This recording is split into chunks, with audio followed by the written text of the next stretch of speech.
Bonsoir à toutes et à tous. Bienvenue. Élevons la voix, bien-aimés, prions le Seigneur.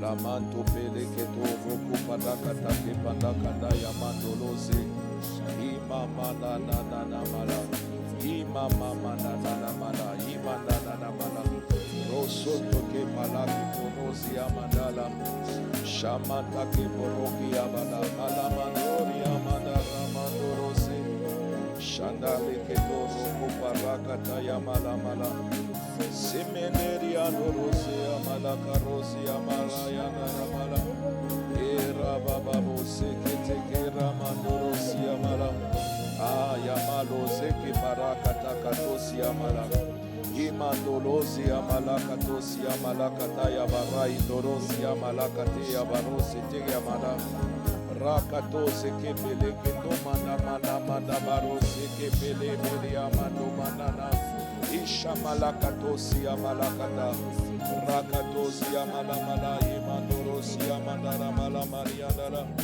rakatosi amalamale mele abarakata yamala shamalosi amala malamale mele amala ebrakatosi kepala. Seigneur notre Dieu, Père de grâce, au nom de Jésus, nous voulons ce soir encore, Seigneur notre Dieu, prendre le temps, oui, de te dire merci pour la grâce, l'opportunité, le privilège de pouvoir nous rassembler dans un nom si merveilleux, le seul nom qui nous a été donné, par lequel nous devions être sauvés. Ce n'est pas le moindre des noms. En fait, c'est le nom qui est au-dessus de tous les noms. C'est le nom, Seigneur, qui nous a été donné au-dessus de toute domination, autorité, dignité. Seigneur, c'est ce nom qui nous a été accordé. Et nous pouvons prier dans le nom de Jésus. Quelle grâce, nous te disons merci. Rassemblés ce soir, Seigneur, en ce lieu, nous sommes assemblés dans ce nom. Et ce nom, Seigneur notre Dieu, Seigneur, nous garantit ta présence par ton esprit. Alors nous voulons te dire merci. Père, ce soir encore, nous voulons aller, nous nous asseyons à tes pieds. Nous voulons nous laisser conduire. Nous voulons nous laisser instruire. Nous voulons nous laisser, Seigneur notre Dieu. Seigneur, nous voulons entendre de ta part, Seigneur, ce qui va faire la différence. Nous voulons entendre de ta part ce qui va transformer nos vies, ce qui va changer le cours de nos vies, ce qui va nous propulser dans la destinée que tu as prévue pour nous. Père, nous te rendons grâce. Nous comptons sur toi. Merci pour mon frère, merci pour ma soeur. Merci pour ceux qui sont connectés ensemble, Seigneur notre Dieu. Nous tournons nos regards vers toi. Et nous te demandons ce soir de faire comme tu veux, ce que tu as prévu. Seigneur, merci pour la grâce, le privilège, Seigneur, de t'appartenir. Reçois favorablement l'expression de notre gratitude, le témoignage de notre reconnaissance, qui passe, Seigneur notre Dieu, non pas par des applaudissements, non pas, Seigneur notre Dieu, par le fait, Seigneur notre Dieu, que nous battions des mains, mais par des acclamations. Par des acclamations. Honneur, louange et action de grâce à Jésus le Christ, est présent parmi nous par le Saint-Esprit. Ainsi nous avons prié au nom de Jésus. Amen. Veuillez prendre place s'il vous plaît. Bienvenue. Souhaitons la bienvenue à tous ceux qui sont d'ores et déjà connectés avec nous. Alléluia. Ce soir, par la grâce de Dieu, nous voulons poursuivre. Nous voulons aller un peu plus loin ou pas, dépendant donc de comment le Seigneur va conduire les choses. Mais une chose est sûre, c'est que nous voulons creuser, nous voulons approfondir ce qui nous a été annoncé par le Seigneur au travers de la bouche de son serviteur. Viens prendre ta place, occupe ta place dans l'assemblée des dieux. Alléluia. Occupe ta place dans l'assemblée des dieux. Donc c'est notre thématique et nous avions la semaine dernière progressé jusqu'à un certain stade si je ne dis pas de bêtises, nous avions expliqué la création de Dieu. Ok, et nous avions vu que, en fait, Dieu a créé ce qu'on appelle les cieux et ce qu'on appelle la terre. Nous vivons sur la terre, donc la réalité de la terre n'est pas étrangère pour nous. Nous maîtrisons, et encore, je veux dire que la terre nous est familière parce que nous sommes des êtres terrestres. On a vu comment est-ce que lorsque Dieu a créé la race, c'est-à-dire l'espèce, sa création qu'il a appelée l'homme Adam, Adam n'étant pas juste un homme, mais Adam étant l'humanité, nous avons vu comment est-ce que Dieu a attaché les êtres humains à la terre. La Bible dit dans le livre de Genèse chapitre 2 que Dieu forma un corps depuis la poussière de la terre. Il lui forma un corps, il souffla dans ses narines et l'homme devint une âme vivante. Si tu suis jusque-là, dis un bon amen. Nous avions expliqué aussi que Dieu avait créé deux environnements. Un premier environnement, une juridiction, et j'avais insisté sur le terme juridiction pour dire que en fait il y a deux environnements et dans ces deux environnements, le premier s'appelle les cieux, et le deuxième environnement s'appelle la terre. Et nous avions vu que lorsqu'on parle des cieux, en réalité, c'est vrai, lorsque nous, on lève les yeux, on regarde en réalité ce qu'on appelle le premier ciel. Le premier ciel, c'est le ciel des hommes. C'est le ciel dans lequel les oiseaux volent, les avions volent aujourd'hui, et jusque même des fusées qui sont envoyées donc à des altitudes très élevées. Mais jusqu'à une certaine hauteur, l'homme a encore la possibilité, j'ai envie de dire, d'appréhender les choses. On envoie des astronautes dans l'espace. C'est très très haut dans le ciel, mais jusque-là, on est toujours dans le premier ciel. Est-ce que quelqu'un me suit? On l'appelle le ciel atmosphérique. C'est l'atmosphère qui régit, en l'occurrence, donc voilà, l'oxygène que nous respirons, nous les êtres humains. Tout ça, c'est le premier ciel. Et on a vu aussi, au travers des Écritures, là je vais parler d'abord du troisième avant de revenir au deuxième. On a vu dans les Écritures qu'il y a un troisième ciel qui existe. Et le troisième ciel, on a expliqué avec les Écritures que c'est le QG de Dieu, c'est là où Dieu se tient. Lorsqu'on parle de ce qu'on appelle notamment le paradis se trouve au troisième ciel. Dans ce ciel-là, on trouve des êtres, on trouve Dieu. C'est un environnement qui est purement spirituel. On trouve Dieu lui-même, sachant que Dieu est un esprit. La Bible nous dit que Dieu est esprit. Jean 4, verset 24. Amen. Dieu est un esprit. Donc ce n'est pas un environnement qui est matériel, mais qui dit matériel, d'une part, ne veut pas dire que ça n'existe pas. D'autre part, qui dit spirituel ou invisible, veut en réalité dire que c'est ce qui chapeaute, c'est ce qui englobe tout. Est-ce que quelqu'un me suit? Parce que si on dit que c'est le troisième ciel, ça veut dire qu'il est au-dessus du deuxième et par conséquent du premier. Ça veut dire que l'invisible contrôle tout. C'est ça mon point. L'invisible contrôle tout. Et nous ferions mieux vraiment, vraiment de l'accepter et de commencer à travailler avec cette vérité absolue. Les choses invisibles, bien-aimés, contrôlent les choses visibles. Ce que nous voyons n'est qu'une infime partie en réalité de ce qui existe. Si quelqu'un me suit, dit un bon amen. Qu'est-ce que vous copiez tous Je vois tout le monde prendre des notes sur l'écran. Qu'est-ce que... Le titre. Non, le titre occupe ta place dans l'Assemblée de Dieu. Quelqu'un suit, dit un bon amen. Est-ce que ça va jusque-là? Est-ce que ça va jusque-là? Et nous avions commencé aussi à parler de l'homme. L'homme, c'est-à-dire l'homme, la race humaine. Parmi toutes les... Alors, il y a des êtres qui peuplent le troisième ciel. Amen. Il y a des êtres qui peuplent le deuxième ciel. Ah oui, j'ai pas fait le récap sur le deuxième ciel. Le deuxième ciel, voyez-vous, lorsque nous sommes partis du récit, notamment dans le livre de Daniel, le récit où Daniel, en tout cas le livre explique qu'il y a un homme qui s'appelait Daniel, qui s'est mis à prier à un moment donné. Il s'est tenu en prière. En réalité, il a prié 2 fois. Il a prié une première fois 10 jours et une autre fois, il a prié pendant 21 jours. La fois, il a prié pendant 21 jours. Au bout des 21 jours, il y a un ange qui lui est apparu et l'ange lui a expliqué en réalité ce qui s'est passé pendant les 21 jours.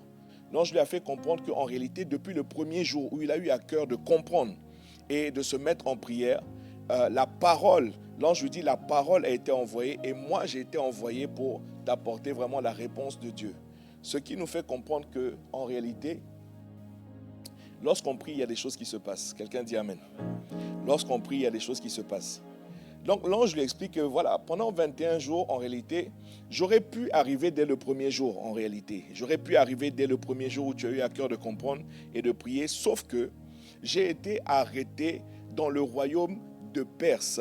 Ok, il a expliqué, il a utilisé un terme voilà, pour dire que, en fait, entre le ciel et la terre, j'ai été bloqué quelque part. Est-ce qu'on se comprend? Et je ne sais pas si ça vous arrive, vous. Je fais une petite parenthèse. Peut-être voilà, peut-être pour nous faire comprendre encore cette réalité. Combien ont l'impression des fois de prier et d'avoir le sentiment que leur prière ne dépasse pas le plafond? Est-ce que ça vous arrive? Vous avez l'impression que votre prière ne va nulle part en fait, que ça ne va pas plus haut que ça. Ah ok, très bien. Si vous avez ce sentiment-là, ce n'est rien d'autre que cette vérité spirituelle. C'est-à-dire qu'on prie, donc Dieu au troisième ciel, amen, mais nous prions sur la terre et on a l'impression que notre prière est bloquée. Voyez non, que ça ne s'élève pas. C'est bien parce qu'il y a un deuxième ciel. Et c'est dans le deuxième ciel qu'il y a des choses qui se passent, que l'ange donc a expliqué à Daniel pour lui dire j'ai été bloqué là. Il a fallu que l'un des principaux chefs, Michael, vienne à mon secours pour m'aider et c'est comme ça que j'ai pu donc arriver jusqu'à toi. Mais ça a duré pendant 21 jours. En fait, Daniel n'avait pas l'intention de jeûner et de prier pendant 21 jours.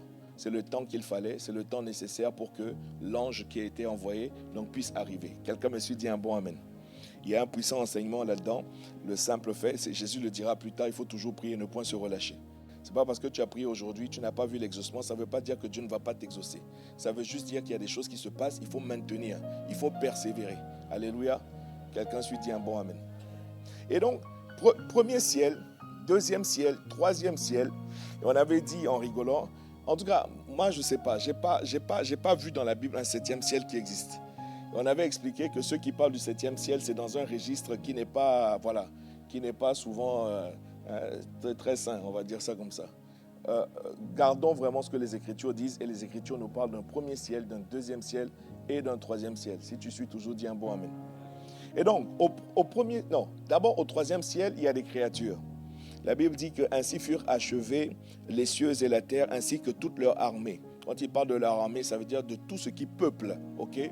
Tout ce qui peuple. Donc, il y a des créatures au troisième ciel, il y a des créatures dans le deuxième ciel, et il y a des créatures donc au premier ciel. Parmi ces créatures-là, la liste est... on a expliqué, voilà, je me rappelle, on a expliqué aussi que entre Genèse 1, verset 1 et Genèse 1, verset 2, on ne sait pas exactement, c'est-à-dire que, vous savez, dans la Bible, on lit, tout n'a pas été écrit dans la Bible. Si tu me suis dit un bon amen. Dans la Bible a été écrit des choses inspirées que seulement Dieu, c'est-à-dire seules les choses que Dieu a voulu porter à notre connaissance ont été écrites dans la Bible. Alléluia. Alléluia. Entre Genèse 1, verset 1 et Genèse 1, verset 2, il s'est passé beaucoup de choses. Et on ne sait pas combien. Vous savez, quand on lit, on a l'impression, ouais, la Bible dit le premier jour, le deuxième jour, le troisième jour. On a l'impression que la Bible dit ainsi, il y a eu un soir, il y a eu un matin. On a l'impression que Dieu est parti dormir et puis il s'est réveillé le matin. Non, mon frère, quand il parle de premier jour, on ne sait pas combien de temps ça a duré. Alléluia. On ne sait pas combien de temps ça a duré. Ce sont des images, ou en tout cas, c'est une manière de présenter les choses pour dire que Dieu, en fait, en 6 étapes, a créé toutes choses. Mais donc, entre Genèse 1, verset 1 et Genèse 1, verset 2, il s'est passé beaucoup de choses. OK? Parce qu'en réalité, Genèse 1, verset 2, la Bible dit, si nous lisons dans nos versions classiques, il est écrit, la terre était informe et vide. Non, il faut étudier pour se rendre compte qu'en fait, ce qui est écrit réellement, c'est que la terre est devenue informe et vide. Dieu n'a pas créé le chaos. Non, Dieu n'a pas créé le désordre. Non, il s'est passé quelque chose qui fait que la terre qui avait été créée est devenue informe et vide. Malgré cela, il est écrit que l'Esprit du Seigneur se mouvait à la surface de l'abîme. Ça veut dire que malgré cela, Dieu était quand même au contrôle. J'en profite pour te dire une fois de plus que quel que soit le chaos dans lequel tu es, laisse-moi te dire que depuis le commencement, l'Esprit de Dieu est au contrôle. Si tu as cru à cette parole, il faut dire un bon amen. Depuis le commencement, il est comme ça. Quel que soit le chaos qu'il y a sur la terre, l'Esprit du Seigneur est toujours en mouvement. Il n'y a aucune forme de ténèbres, bien-aimé, non, c'est impossible, il est Dieu.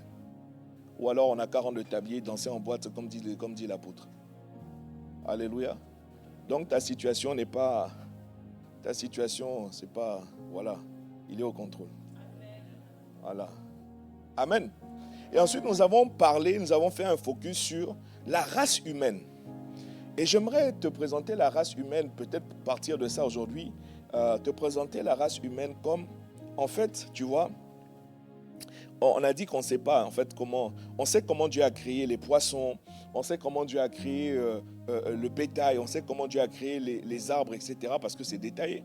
On ne sait pas en réalité ce que Dieu a créé dans le ciel. Nous, on parle communément des anges, etc.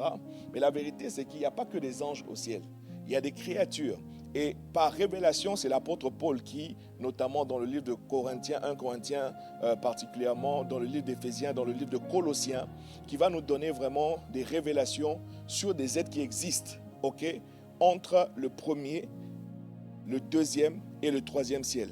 C'est là qu'il va citer des choses comme des trônes. Ici, des choses comme des dignités, des autorités, des dominations, des principautés. Ok? Il cite un certain nombre de créatures, en fait, qui sont bel et bien existantes. Et c'est ça que l'apôtre Yves expliquait donc dans le séminaire sur la vie de sacrifice. En fait, il y a des divinités qui existent. Il y a des divinités qui existent. Et l'apôtre Yvan maintenant donc a repris le relais, notamment donc avec cet enseignement pour nous faire comprendre que en fait toutes ces divinités-là ne sont pas sataniques. Est-ce que quelqu'un me suit? Elles ne sont pas toutes mauvaises, elles ne sont pas toutes sataniques. Et je crois sans dire de bêtises que en réalité c'est à peu près un tiers des anges qui sont partis avec Satan. Voilà pourquoi la Bible dit par ailleurs que ceux qui sont avec nous sont plus nombreux que ceux qui sont contre nous. Est-ce que quelqu'un me suit?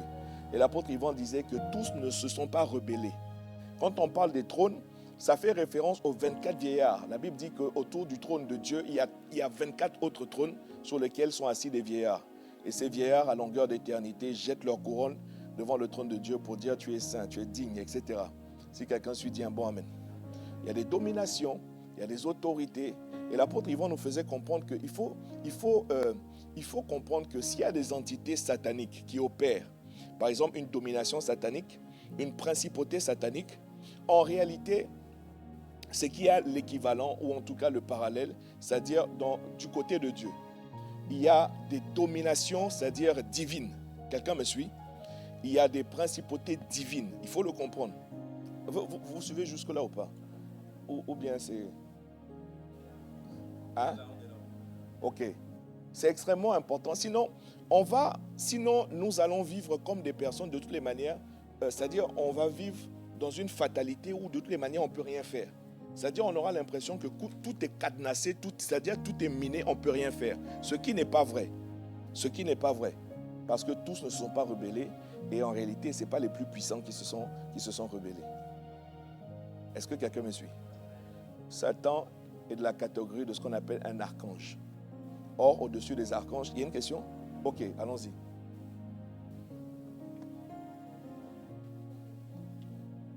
Alors, en réalité, on ne le sait pas. On ne peut pas tous les qualifier d'anges. Ok? Même si, par exemple, quand il parle des dominations, quand il parle des principautés, etc., la Bible, vous savez, les anges, et même les anges, il y a plusieurs catégories d'anges, il y a plusieurs types d'anges. Il y a des séraphins, il y a des chérubins, il y a des archanges, etc. C'est-à-dire que nous, notre intelligence et notre compréhension de ce monde-là est trop limitée. Vous voyez ce que je veux dire? C'est pour ça que je disais qu'entre les deux, la Genèse 1.1 et Genèse 1.2, il y a des choses qui en fait, ça ne nous a pas été montré. En lisant, on ne peut pas dire que ce sont tous des anges. Ce sont des créatures célestes. Quant à dire que ce sont tous des anges, pas forcément. Je ne sais pas si on se comprend. Voilà.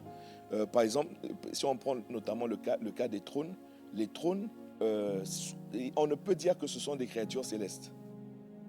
Et la Bible les présente comme des vieillards. Je ne sais pas si on se comprend. Quand ce sont des anges, dans le texte biblique, en fait, c'est toujours précisé. Un ange, un ange, un ange. Vous voyez, non? Je ne sais pas si on se comprend. C'est... purée, de toute façon, ces choses-là sont tellement pointues que... L'apôtre Paul lui-même dit, on ne connaît qu'en partie. Lui-même qui est venu révéler tout ça, il dit, on ne connaît qu'en partie. Vous imaginez un peu? Terrible. Terrible. Ce sont des êtres spirituels, dans tous les cas. Et en fonction donc de leur juridiction. Oui, voilà. Une chose aussi que l'apôtre Yvan disait, que nous devons comprendre, c'est que chacune de ces créatures a un territoire, une juridiction, c'est-à-dire un champ d'autorité où il peut opérer, où il peut prendre des décisions, où il peut ordonner des choses, il peut créer des choses. Il faut le comprendre. Vous voyez, non? Ok? Satan est une principauté, un prince. prince de la puissance de l'air. C'est comme ça que la Bible l'appelle autrement. C'est une principauté. Ça va ou pas? Ne me regardez pas bizarrement, c'est écrit dans la Bible. Je suis pour rien. Right.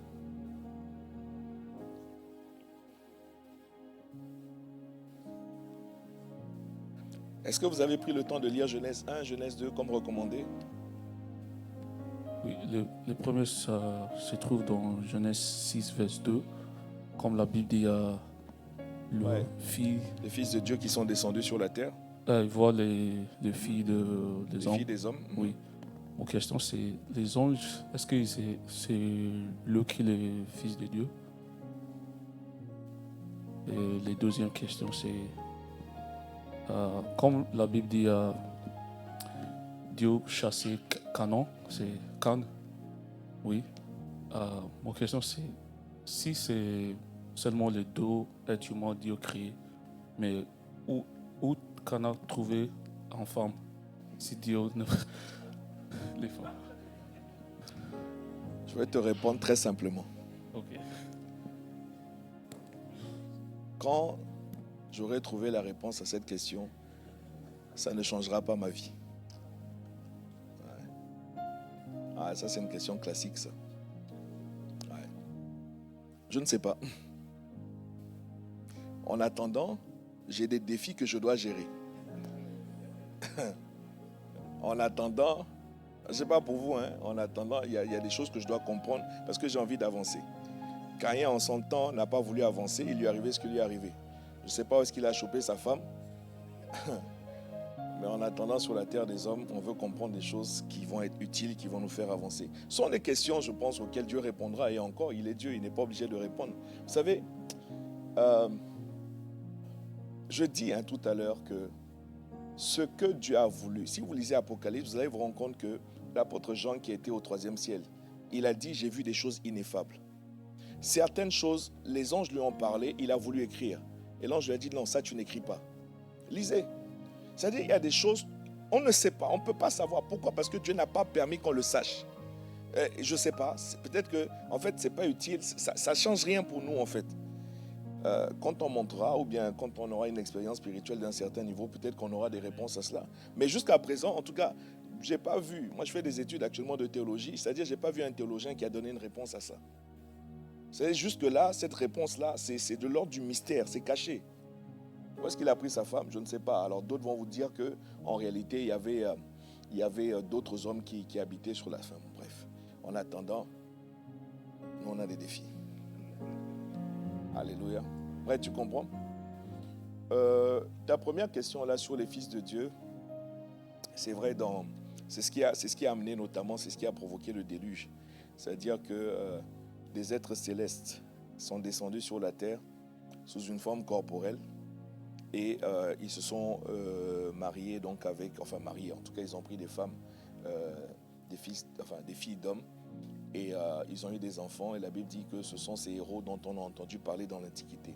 Si vous avez fait ce qu'on appelle la mythologie, je ne sais pas si vous avez entendu parler de la mythologie, les dieux grecs en l'occurrence, les dieux romains, en tout cas c'est les théologiens donc expliquent que tous ces dieux-là qui existent bel et bien, en fait sont nés vraiment de ces trucs-là. Ok? Si vous suivez toujours, dites un bon amen. Still, il y a des êtres qui existent sur la terre, on ne les voit pas.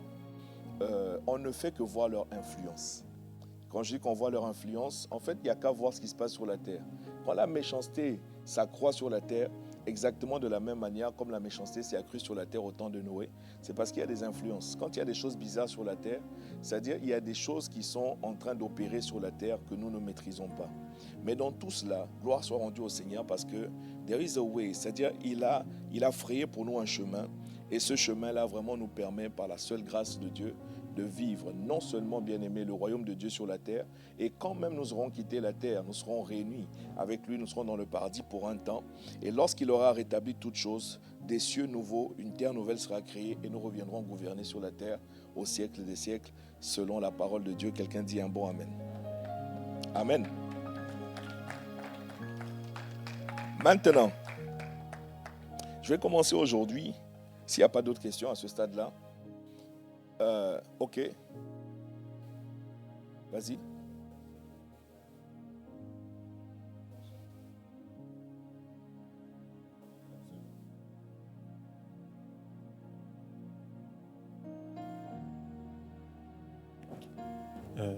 Avant que la sœur ne vous pose sa question, vous avez dit que c'est un tiers des anges qui ont été chassés avec le diable et que ce ne sont pas les plus puissants.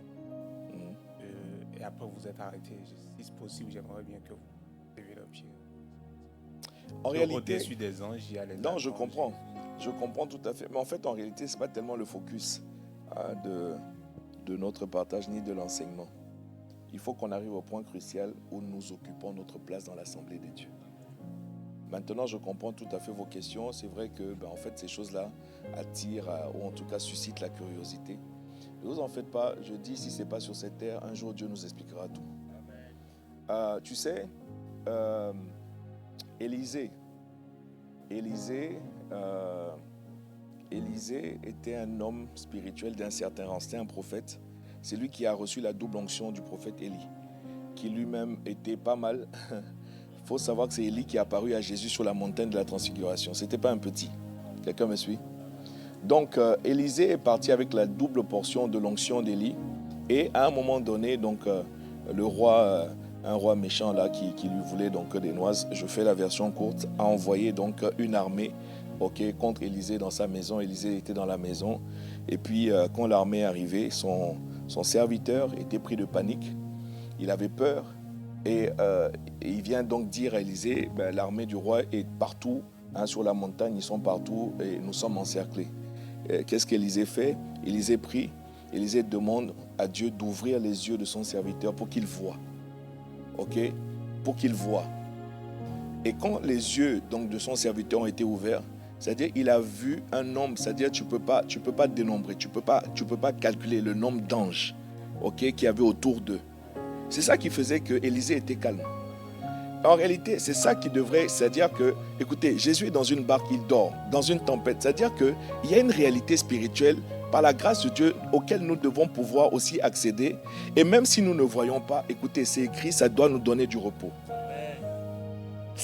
Dès que c'est écrit, ça veut dire que ceux qui sont avec nous sont plus forts, plus nombreux que ceux qui sont contre nous. Au reste, il est écrit, si Dieu est avec nous, qui sera contre nous?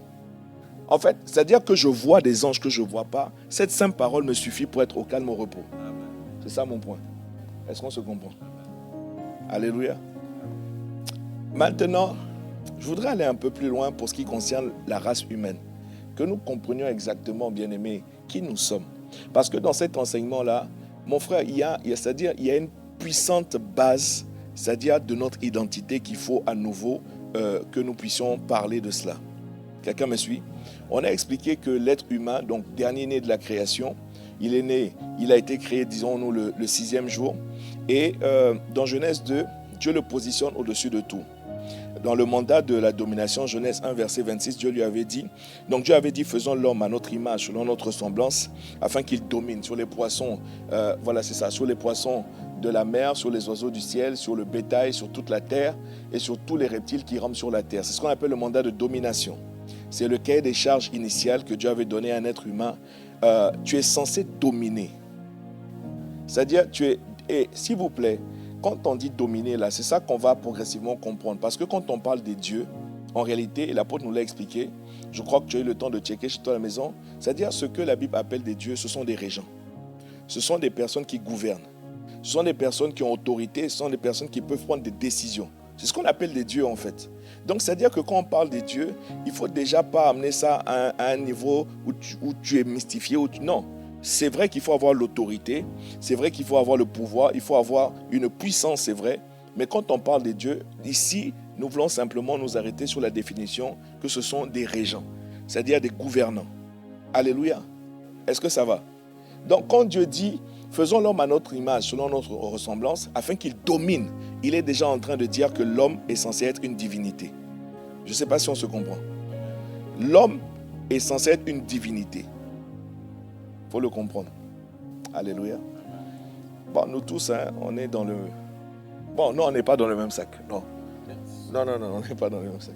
On n'est pas dans le même bateau. J'ai fait dire, nous tous, on est dans le même sac. C'est-à-dire, c'est difficile aujourd'hui. C'est-à-dire, quand on parle de ces choses, c'est difficile. C'est-à-dire, toi, moi, comme ça, Dieu. Oui, toi, comme ça, Dieu. Mais c'est... Bon, bref. Est-ce que je peux poursuivre? Donc, je vais commencer par dire ce soir que, vous savez, je reprends les trônes ou les dominations comme vous voulez. De la même manière que Dieu a créé un être spirituel à qui il a donné le nom de trône, ça va? C'est de cette même manière que Dieu a créé un être spirituel à qui il a donné le nom homme. Je ne sais pas si on se comprend. On comprend pas. Dieu crée, c'est-à-dire il y a une créature céleste, spirituelle. Quand Dieu crée cette créature, il l'appelle trône. Il crée l'autre, il dit ça c'est domination. Il crée l'autre encore, il dit ça c'est autorité. Il crée l'autre encore, il dit ça c'est principauté, prince. Et maintenant il crée une autre créature qui est spirituelle. Rappelez-vous, la semaine dernière on a dit que l'homme est un être spirituel avant tout. Donc il crée un être spirituel et il lui donne le nom de homme. C'est-à-dire que pour Dieu, trône ou homme, c'est une créature céleste en fait. Je ne sais pas si on se comprend. C'est-à-dire que Dieu ne voit pas un homme dans la bassesse ou bien dans les trucs. Il voit ça comme ça. Comment je vais vous expliquer ça? C'est-à-dire que vous arrivez dans une entreprise. On a expliqué, je crois qu'on a dit, non, c'est pas ici, je parlais de ça au camp PCNC la dernière fois. Dans le contexte de l'entreprise, vous avez un président directeur général, un PDG, président directeur général. Maintenant, en dessous de lui, vous avez plusieurs DG. Quelqu'un me suit ou pas? Ce sont des directeurs généraux. La seule différence, c'est qu'ils n'ont pas le P. Il y a un seul P. Il n'y en a qu'un seul. Président directeur général. Maintenant, quand il s'agit de la direction générale, c'est-à-dire diriger l'entreprise, ce PDG dirige l'entreprise avec d'autres directeurs généraux qui sont assis dans le board, on appelle ça le board en anglais, ou encore au conseil d'administration de l'entreprise. Ce sont tous des directeurs généraux. Donc, il y a un directeur général, lui, on lui confie par exemple le domaine du commercial dans l'entreprise. On a parlé de chacun d'entre eux à une juridiction, hein. Chacun d'entre eux a un territoire où il gouverne, où il administre. Ok, donc il y a un directeur général, lui c'est quoi? Donc c'est le commercial, l'autre c'est quoi? C'est les RH par exemple, les ressources humaines. L'autre ça va être quoi? Ça va être les systèmes d'information. L'autre ça va être quoi? Le marketing, etc. Est-ce qu'on se comprend? Mais ce sont tous, c'est-à-dire que quand ils viennent s'asseoir au conseil d'administration, ils sont tous sur la même table. Ils sont en train de parler de directeurs généraux à directeurs généraux. Est-ce que quelqu'un me suit? Donc, sur cette table-là, il y en a un, c'est-à-dire que lui, on l'appelle trône. Ah, ça, c'est conseil d'administration. Ça va? Bon, on va dire qu'il y a une grande chaise là. Donc, ici, c'est le PDG. Mais ce qui nous intéresse ici, c'est DG. Ça va ou pas? Donc, il y a un DG, il y a un autre DG, il y a un autre DG. On est tous sur la table des DG. Mon frère, l'Assemblée de Dieu, là, en fait, c'est de ça dont nous sommes en train de parler. C'est de ça dont nous sommes en train de parler. Donc, il y a un autre DG là. Ici, il y a un autre DG. Bon, en fonction de la tête de l'entreprise, au nombre qui sont. Mais lui, on a dit c'est commerce. N'est-ce pas? Lui, on va dire c'est quoi? C'est RH. Lui, c'est quoi? C'est SI, système d'information. Lui, c'est quoi? Marketing, etc., etc. Sauf que lui, s'il a un nom, lui, par exemple le DG commerce, on l'appelle trône. Je ne sais pas si on se comprend. Le DG RH, on l'appelle, je ne sais pas, dignité. Hein? L'autre, on l'appelle quoi? On l'appelle domination. Hein? Donc, c'est-à-dire que lui, domination, il a un service, il a un département et il travaille avec des dominations. Eux, ce sont des dominations. C'est-à-dire, si je dis eux, ce sont les informaticiens, je ne sais pas si vous comprenez. C'est-à-dire, lui, c'est une domination qui travaille avec des dominations. Il parle dans un langage de domination. Donc, tout son département, tout son service, ce sont des informaticiens. Est-ce qu'on se comprend? Donc, etc., etc. Et puis maintenant, parmi les DG, là, c'est-à-dire dans la pensée de Dieu au commencement, parmi les DG, il y a un DG, c'est juste que lui, on l'appelle homme. C'est tout, en fait. C'est juste qu'on l'appelle homme. C'est tout. Et lui, on lui a donné une juridiction qu'on appelle la terre. Rappelez-vous, non? Les cieux sont les cieux de l'Éternel, mais il a donné la terre au Fils de l'homme. C'est ça que nous devons comprendre. Dans la pensée de Dieu, au commencement, c'est comme ça que les choses devaient être. C'est comme ça que les choses devaient être. C'est-à-dire que l'homme était dans une position de Dieu. C'est pour ça que Jésus leur dira plus tard, on lira le verset, mais en fait, n'est-il pas écrit dans votre loi, j'avais dit vous êtes des dieux. Vous êtes des dieux. Quand je vous appelle homme, c'est pas, c'est-à-dire, vous n'êtes pas une sous-catégorie, vous n'êtes pas... Non.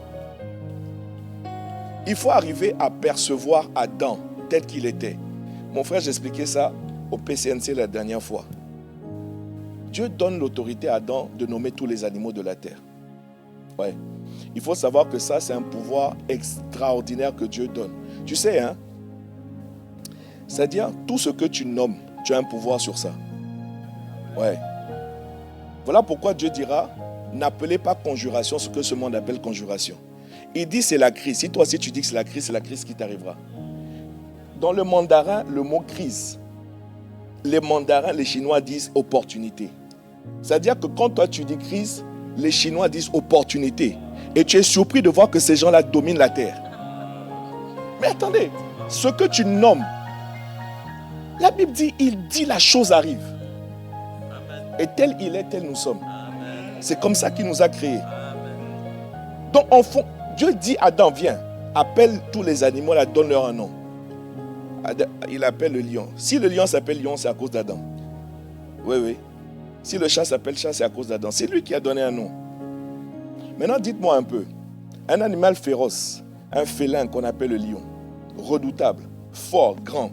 Combien d'entre vous avez-vous, non pas la télé, mais vis-à-vis un lion? Non, pas... quand je dis vis-à-vis, pas devant toi.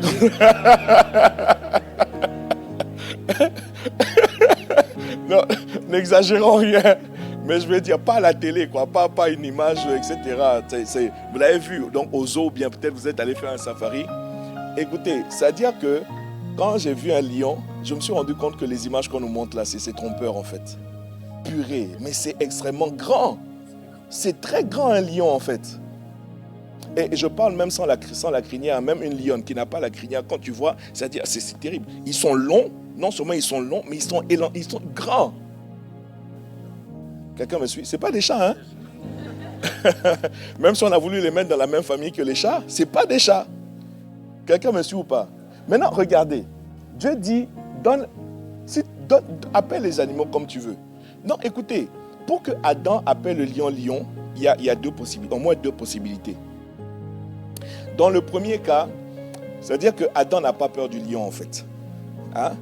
Ton voisin, même un caniche aujourd'hui, il le fait. Quand je dis caniche, même, chihuahua, il y a des petits chiens qu'on appelle les chihuahuas. Je ne sais pas, les chihuahuas. Hein? Les chihuahuas. Ton voisin voit un chihuahua, il est déjà paniqué. Donc Adam se trouve devant un lion. C'est-à-dire qu'il faut une certaine assurance. C'est-à-dire il sait qu'il a l'autorité. Il dit lion, viens, je vais t'appeler lion. Donc, soit il va vers le lion, de toutes les manières, il n'a pas peur. Soit il ordonne au lion de venir le voir pour dire, viens, je vais te donner un nom aujourd'hui. Est-ce que quelqu'un me comprend? Mais quelle autorité! Alléluia! Maintenant, dites-moi comment Adam a fait pour donner un nom à la baleine. Hein? N'a-t-il pas la domination sur tous les poissons? C'est écrit, non? Ok. Donc, de deux choses l'une. Soit Adam dit à la baleine, viens me voir. Et la baleine est obligée de sortir de l'eau pour venir le voir. Ou alors, Adam sait que si la baleine sort de l'eau, elle ne peut pas respirer. Donc ça veut dire que c'est lui qui va dans l'eau, dans les profondeurs pour trouver la baleine. Je ne sais pas si on se comprend. Maintenant, comment Adam fait pour donner un nom à l'aigle? La même chose. Soit il l'appelle l'aigle. Hey, viens ici. Et l'aigle arrive. Et l'aigle, pardon, j'ai dit l'aigle. Et l'aigle arrive. Soit c'est lui qui monte dans les cieux pour aller à la ronde. C'est-à-dire, il n'y a pas 36 000. Il n'est pas sur un cahier. C'est-à-dire, non, mon frère.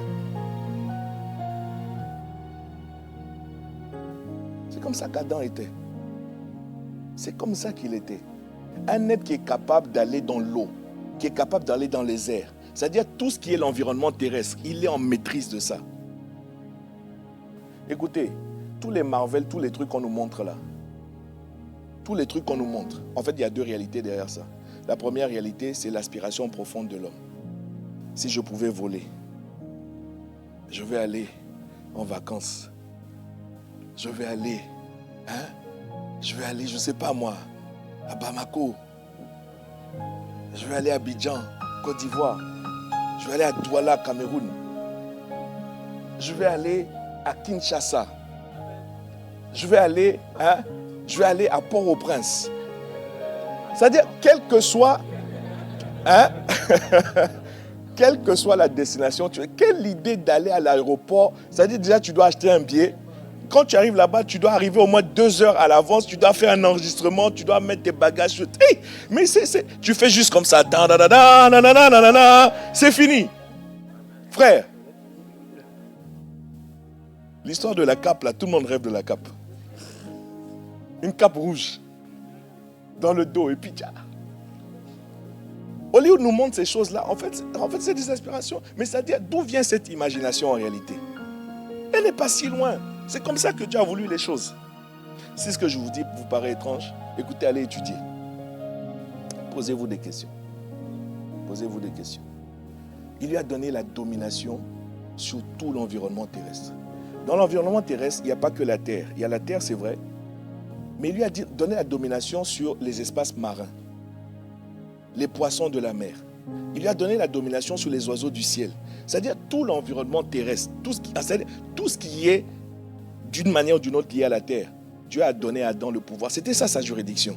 Et donc quand il est à la table au conseil, ici donc ça c'est le conseil d'administration, imaginez aussi un conseil des ministres. C'est la même chose. L'assemblée des dieux. Et chacun vient rendre compte par rapport à son domaine, par rapport à sa juridiction. Et chacun vient présenter, on doit prendre des décisions. Monsieur le PDG, je viens vous donner tous les éléments, il faut qu'on prenne aujourd'hui une décision. C'est ça. Vas-y.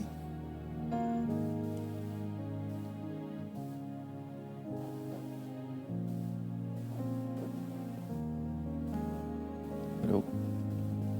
Pasteur Lucas. J'ai juste peut-être une question technique. Si je reprends le schéma que vous avez dit, donc effectivement à l'Assemblée de Dieu, il y a différents dieux qui sont présents. Oui. Mais je crois qu'effectivement, il est dit dans la parole qu'en fait que nous sommes supérieurs aux anges. Oui. Est-ce que parmi en fait cette Assemblée de Dieu, donc il y a, je dirais, un système de hiérarchie. Et oui. Par rapport à ce système-là, en fait, est-ce que plus la position est élevée, c'est-à-dire que par exemple, est-ce que nous les hommes, on peut dire on va commander aux anges par exemple certaines choses, mais aux autorités ou peut-être aux principautés. Et par rapport à ça, bon, je ne sais pas si c'est dit, mais quelle est leur fonction? Et lorsqu'on prie, comment est-ce qu'on peut dire c'est pas eux qu'on appelle, on prie Dieu pour qu'il demande en fait peut-être à ces principautés-là ou bien à ces dieux-là de pouvoir venir et exécuter des tâches. D'accord, ok.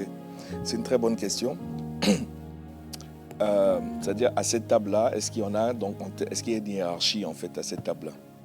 Bon, on va commencer par dire, mais il faut qu'on accepte ça parce que c'est-à-dire le ticket d'entrée à cette table, c'est directeur général. Ça va, non? Le ticket d'entrée à cette table-là, c'est directeur général. Ou si vous voulez, le ticket d'entrée à cette table-là, c'est ministre. Tout le monde est ministre. Que toi, tu sois ministre des eaux et forêts, que toi, tu sois ministre de la jeunesse, de toutes les manières, tu es ministre. Ça va, non? Que tu sois ministre de l'éducation ou pas, tu es ministre. Donc, le ticket d'entrée, c'est-à-dire, c'est un certain rang. Pour ce que nous sommes en train de dire, c'est le rang des divinités, le rang des dieux. C'est ça. Donc, maintenant, la vérité, et ça se passe dans les entreprises, même si celui-là est directeur général, il se pourrait effectivement qu'il ait plus de pouvoir que l'autre DG. Il se pourrait. En fait, ça, c'est la réalité. Je ne sais pas, vous voyez dans les entreprises, il se pourrait qu'il ait plus d'influence. C'est-à-dire, il se pourrait que sa voix soit beaucoup plus écoutée que la voix des autres. Ça, c'est des choses qui existent. Donc, par rapport à la question d'Ismaël, oui.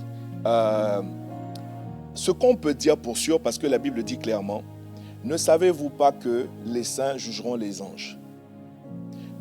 Les anges, là, trouvez-moi le texte, ne sont-ils pas tous des esprits au service de Dieu, devant rendre un service pour ceux qui doivent hériter? C'est dans Hébreu. Ne sont-ils pas tous des esprits au service de... Vous l'avez? Si on peut l'afficher, si vous l'avez.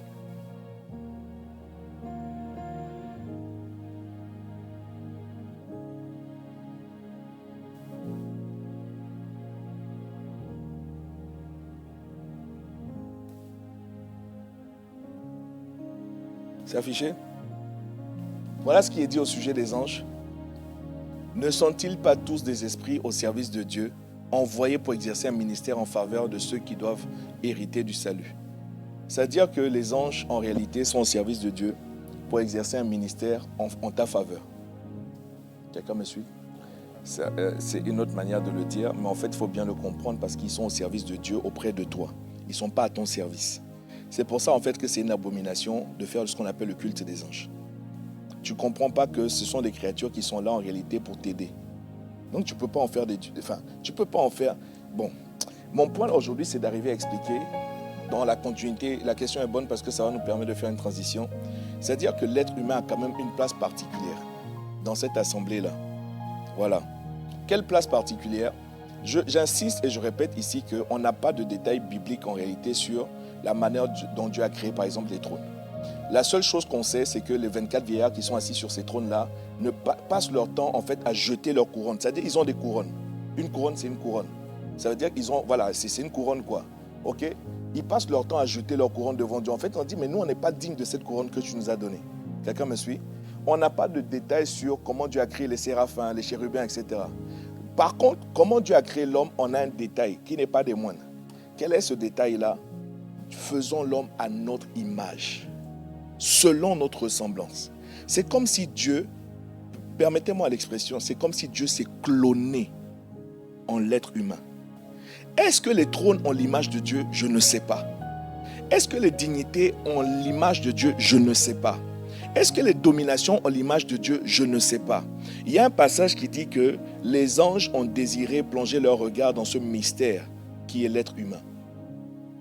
C'est un mystère pour les créations, la création céleste là. L'être humain est un mystère pour eux. Ouais, c'est un mystère. Donc, aujourd'hui, c'est d'arriver, parce que, écoutez, il y a des textes, on va en prendre quelques-uns. On va en prendre quelques-uns avant de revenir au psaume 82 que Jésus a cité. Regardez par exemple le psaume 144, verset 3. Psaume 144, verset 3, et j'en ai plusieurs comme ça. C'est-à-dire la question finalement qui est posée, mais qu'est-ce que l'homme? C'est-à-dire, mais au final, c'est quoi l'homme? Une créature qui a l'air tellement fragile. Et c'est ça notre problème nous-mêmes. C'est-à-dire, écoutez, tous les éléments sur la terre peuvent détruire un être humain. Ouais. Le vent peut détruire un être humain. Regardez ce qui s'est passé récemment aux États-Unis. Le feu peut détruire un être humain. L'eau peut détruire un être humain. Écoutez, même les virus peuvent détruire un être humain. C'est-à-dire que tout ce qu'il y a sur la terre peut détruire un être humain.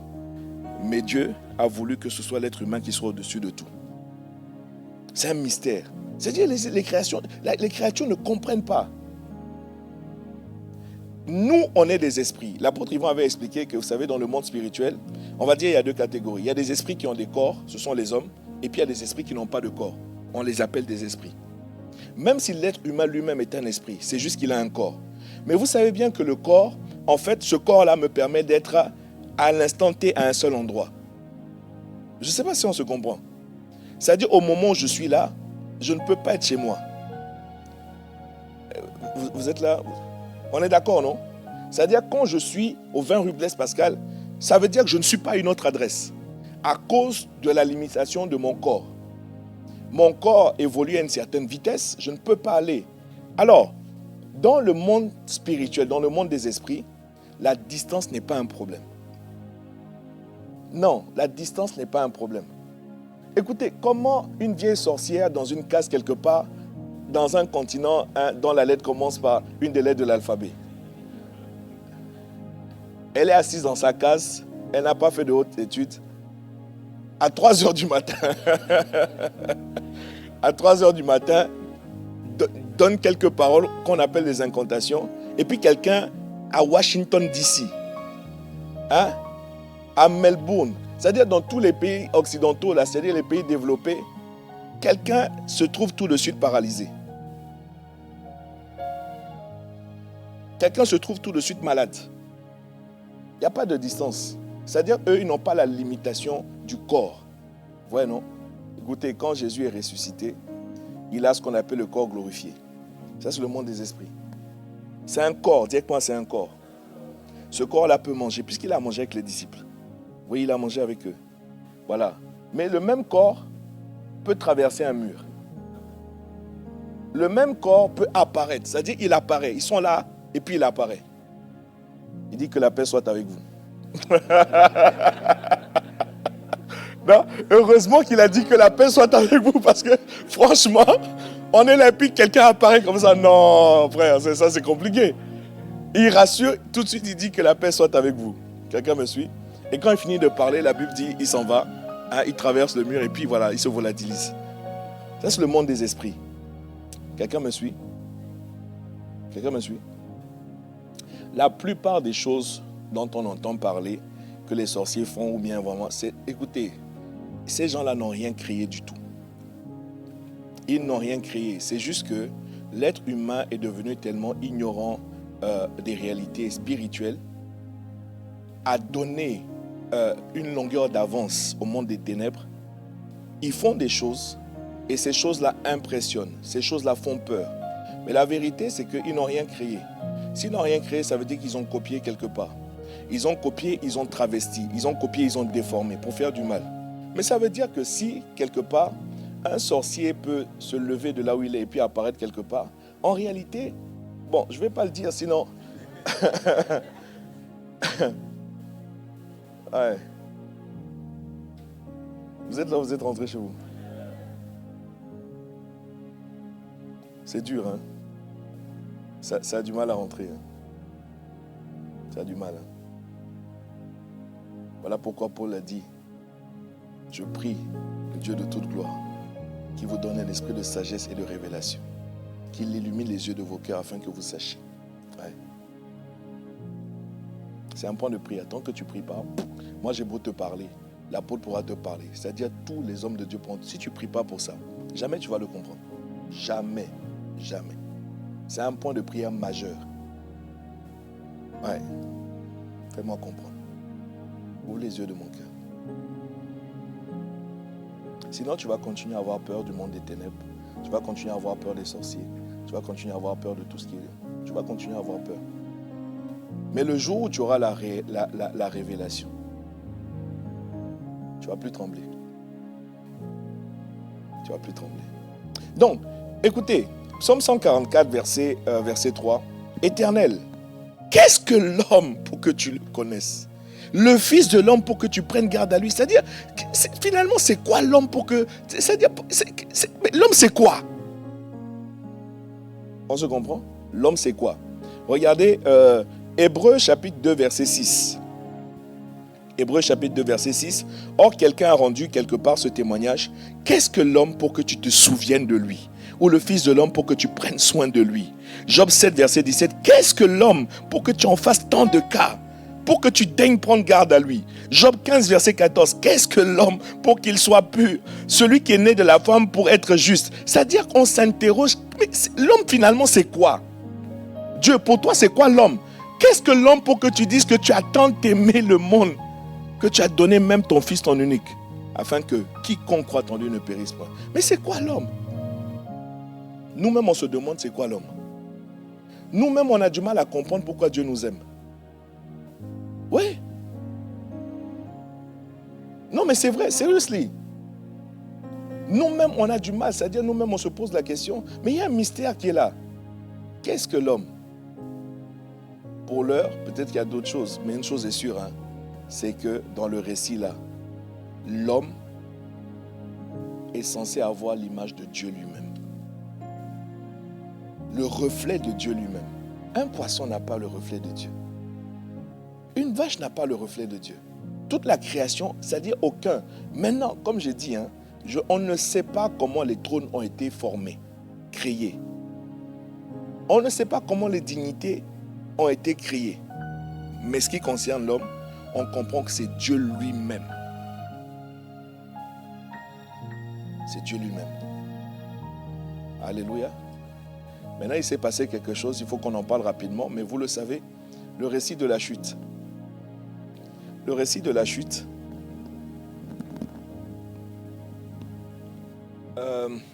Donc, Genèse 1, verset 26, qu'on a vu tout à l'heure, c'est-à-dire que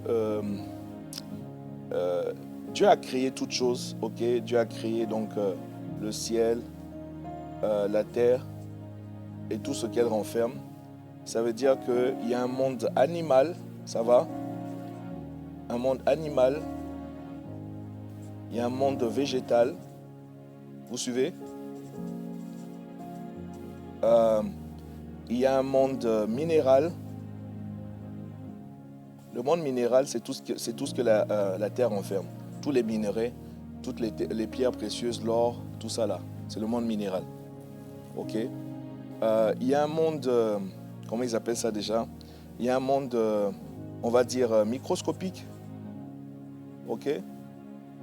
C'est là où vous allez trouver donc tous les virus, enfin voilà, tous les organismes qui sont invisibles à l'œil nu, mais qui sont bel et bien réels. Quelqu'un me suit? Donc, quand Dieu a créé l'homme, Dieu a positionné... Quand je dis le ciel, c'est notre ciel à nous. Hein. Ok, c'est notre ciel à nous. C'est pas, on ne parle pas du deuxième ni du troisième, tout ça. Donc, quand Dieu a créé, dans Genèse 2, la Bible nous fait comprendre que, en réalité, Dieu a positionné l'homme au-dessus de tout ça. Ça va? On est d'accord? Ce qui prouve bien qu'il avait une place vraiment, voilà, d'un certain rang dans la juridiction de la terre. Ok? Ça me fait penser que, vous savez, il y a un chant là qu'on chante souvent. Semble-t-il que ce n'est pas un chant si bien inspiré que ça. Vous savez, non, c'est le chant qui dit nous allons dans le camp ennemi pour arracher ce que le diable a volé.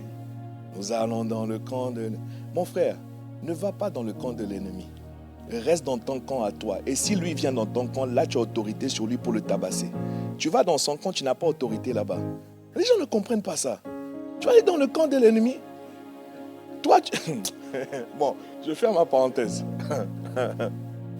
Mais il n'y a pas de problème, hein. Chante si tu veux. Chante si tu veux, il n'y a pas de problème. Bon, en fait, c'est juste pour dire et tout que, bon, on a autorité sur le diable. Mais sauf que, mon frère, il faut rester dans ta juridiction. Donc, Dieu positionne l'homme au-dessus de tout cela à la chute. À la chute. Ce qui s'est passé quand je n'ai pas d'autre couleur. En fait, l'homme a dégringolé. L'homme, on dit il a chuté, non? Il est tombé, il a dégringolé. Il s'est retrouvé au niveau le plus bas. Au niveau le plus bas. Ça veut dire que le monde microscopique est au-dessus de l'homme.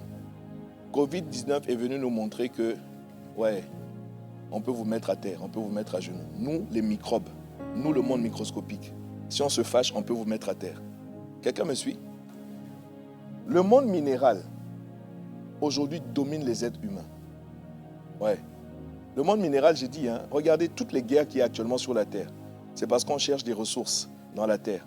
On va bombarder des pays, on va tuer des gens, on va violer des femmes, etc. Parce qu'on cherche de l'or, on cherche du diamant, on cherche... Vous comprenez ou pas? Vous comprenez ou pas? Au PCMC, la dernière fois, je leur ai expliqué que l'homme qui est censé être au-dessus de tout est devenu l'esclave de Marie-Jeanne. Combien d'entre vous connaissez Marie-Jeanne? Pas notre sœur Marie-Jeanne Makongo. Non, on ne parle pas de notre sœur Marie-Jeanne. Combien d'entre vous connaissez Marie-Jeanne? Hein? Marie-Jeanne. Marie-Jeanne domine les hommes. Marijuana. Hein? Marijuana. Ça c'est les Espagnols. Nous en français, c'est Marie-Jeanne. Mais les Espagnols, c'est marijuana. Écoutez, la drogue, c'est quoi? C'est des végétaux. C'est des plantes. Oui ou non? Mais regardez comment les gens sont dominés par des plantes. Et Dieu avait dit pourtant qu'il domine. Amazing. Donc, Marie-Jeanne domine sur les hommes. Il y a aussi des dollars ou des euros, hein, ou des whatever. C'est-à-dire, quelle que soit la monnaie. Est-ce que vous savez que... Qui a un billet là, n'importe quel billet, n'importe quelle valeur? Même si c'est 5 euros, on prend. Qui a un billet de 5 euros? Hein? C'est bon? 10 euros, merci beaucoup. Voilà. Combien d'entre nous sommes conscients que ça reste un bout de papier?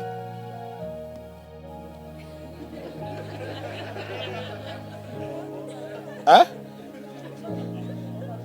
C'est un bout de papier, non? Non, mais... Non. Non, mais let's be serious. Let's be serious. C'est un bout de papier, oui ou non? Mais un bout de papier qui vous fait trembler. Hey! Mon frère, c'est un bout de papier. Je suis d'accord sur lequel il est inscrit quelque chose. Et c'est ça, bien-aimé, que nous devons comprendre que, écoutez, un être insignifiant, il a été gravé en lui une image. Il est devenu Dieu.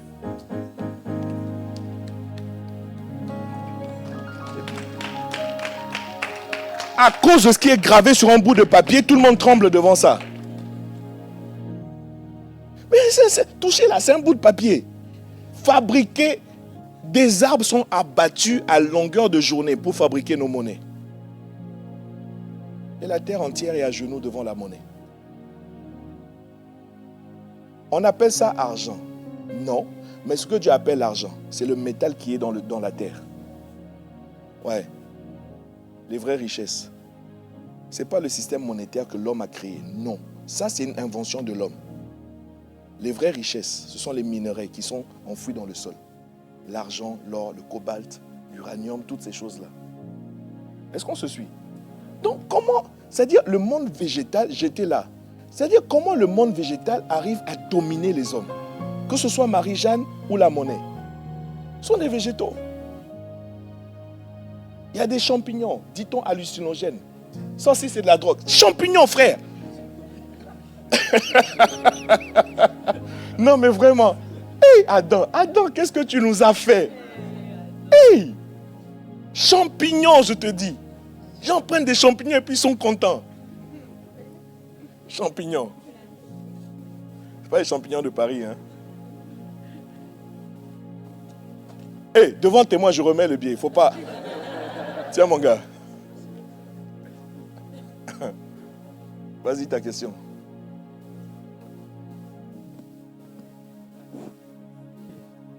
J'ai bien compris ce que vous avez expliqué. L'homme, en fait, à la chute, il a perdu son rang. Enfin, il a dégringolé en matière de rang au niveau de la création. Voilà. Mais est-ce que, pour autant, parce qu'il a dégringolé, est-ce qu'il a perdu aussi son statut de Dieu?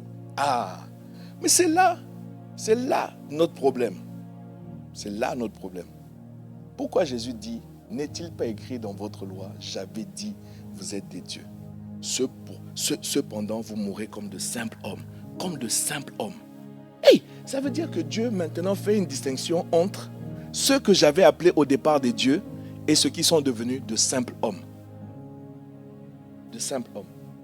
Le simple homme, c'est quoi? C'est juste l'enveloppe, l'âme.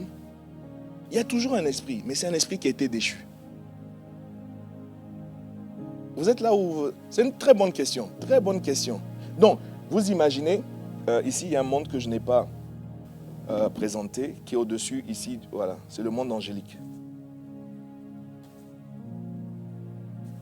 Ok. Ciel et terre sont les éléments, ok.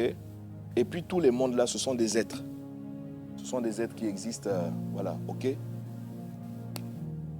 À cause de la chute, il a désobéi à Dieu. Dieu lui a dit, tu mourras. Tu mourras, ça veut dire tu seras séparé de moi. C'est ça qu'il faut comprendre. Toi et moi, il y aura des connexions, on ne sera plus ensemble. Ok? Donc, il tombe là. Maintenant, Dieu met en place un plan de rédemption. Ouais, Dieu met en place un plan de sauvetage. Rescue. Parce que, mais qu'est-ce que l'homme? Qu'est-ce que l'homme? Le psalmiste dit, mais quand je regarde le soleil, quand je regarde la lune, quand je regarde les montagnes, quand je regarde ce que tu as créé, mais qu'est-ce que l'homme pour que tu le considères? Le fils de l'homme pour que tu prennes garde à lui. Attention, le texte dit, voici, tu l'as fait de peu inférieur à Dieu. Est-ce qu'on peut avoir ce texte-là, s'il vous plaît? C'est dans le psaume...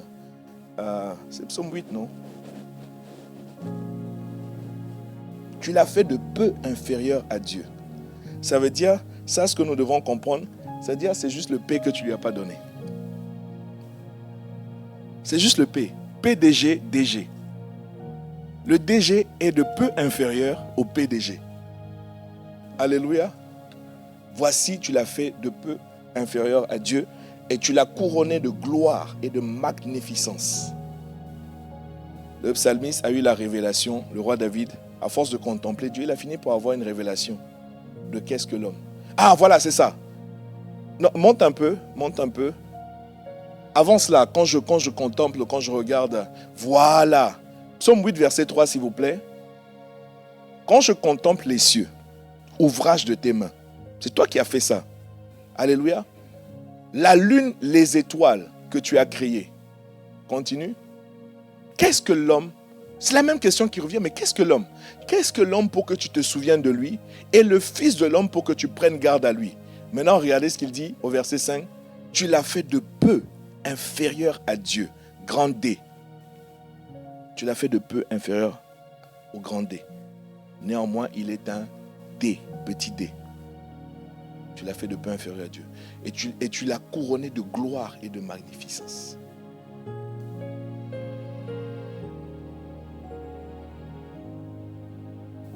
Alléluia. Tout ça là pour te dire, pour arriver, enchaînant avec la question de Péniel, c'est-à-dire que tu as une certaine place et dans le cœur de Dieu, dans la pensée de Dieu. C'est-à-dire que toi et moi, en réalité, nous avons une certaine autorité qui nous avait été volée. Quand le diable apparaît à Jésus dans le désert pour le tenter, après avoir été tenté, le diable dit à Jésus, en fait, tous les royaumes de la terre m'ont été donnés. Tous les royaumes de la terre m'ont été donnés. Ici, il y a eu usurpation. Quand lui, il est tombé, quelqu'un d'autre a pris sa place. Si vous lisez Ézéchiel, vous allez comprendre que le récit d'Ézéchiel nous fait comprendre que la Bible dit « tu as été précipité, tu étais un astre brillant, etc. » Parler du diable. Tu as été précipité sur la terre. Ça veut dire qu'il n'était pas sur la terre en fait. Ce n'était pas sa juridiction. À cause de sa rébellion, dans les sanctions, en tout cas dans les verdicts qui ont été pris à cette même table-là, il devait être précipité. Et il a été précipité sur la terre. Voilà ce qui s'est passé entre Genèse 1.1 et Genèse 1.2. Un être rempli de colère, un être rempli de toutes sortes de choses, de méchanceté, est arrivé sur la terre. La Bible dit la terre est devenue informe et vide. Est-ce que quelqu'un comprend? Mais ces choses-là sont avant la création de l'homme. Et puis il est là soudainement et il voit que, oh, Dieu est en train de créer un être, un autre genre d'être. Il regarde et suit ça de loin. Et puis, oh, on lui annonce que, il paraît que le boss a dit que le truc là qu'il est en train de créer, il va lui donner la domination sur toute la terre. Il dit quoi? Moi, je suis venu me réfugier ici sur la terre. Comment? Est-ce qu'on se comprend? Est-ce qu'on se comprend? Il dit, mais moi, je n'ai pas l'image de Dieu. Et ce truc-là, pourquoi? Dès lors, il s'est mis à fomenter un plan. Il dit, par où je vais passer pour détruire cet homme-là, cette race. Il a trouvé une petite ouverture. La petite ouverture se trouvait dans la désobéissance. Le fait de ne pas obéir à Dieu. C'est la même porte jusqu'à aujourd'hui qu'il utilise. C'est la même porte. Dès qu'il est rentré par là, dégringolé, il prend sa place. Et il est devenu le tyran sur la terre. Avilissant les êtres humains. Réduisant les êtres humains en esclaves. Il envoie toutes sortes d'esprits méchants pour harceler les gens. Il fait des pactes pour des générations. Il vient présenter la gloire. Il vient présenter les richesses, les honneurs. Tout homme sur la terre qui dit, oh, moi je veux les honneurs, moi je veux la gloire, je veux la richesse. Comme l'apôtre Yves nous l'a expliqué, va aller contracter un pacte avec une divinité. La divinité va lui dire, ok, offre ça en sacrifice. Ce que tu vas offrir en sacrifice, c'est ta lignée. C'est tous ceux qui sont de ton sang, toute ta descendance. Pour que toi, pendant la cinquantaine d'années, la soixantaine, soixante-dizaine, quatre-vingtaine, quatre-vingt-dizaine, centaine d'années que tu vas vivre sur la terre, tu es la gloire. Mais tout le reste là après toi, je les écrase. Il est devenu le tyran sur la terre. Et il a dit ouvertement à Jésus, tous les royaumes de la terre m'ont été donnés.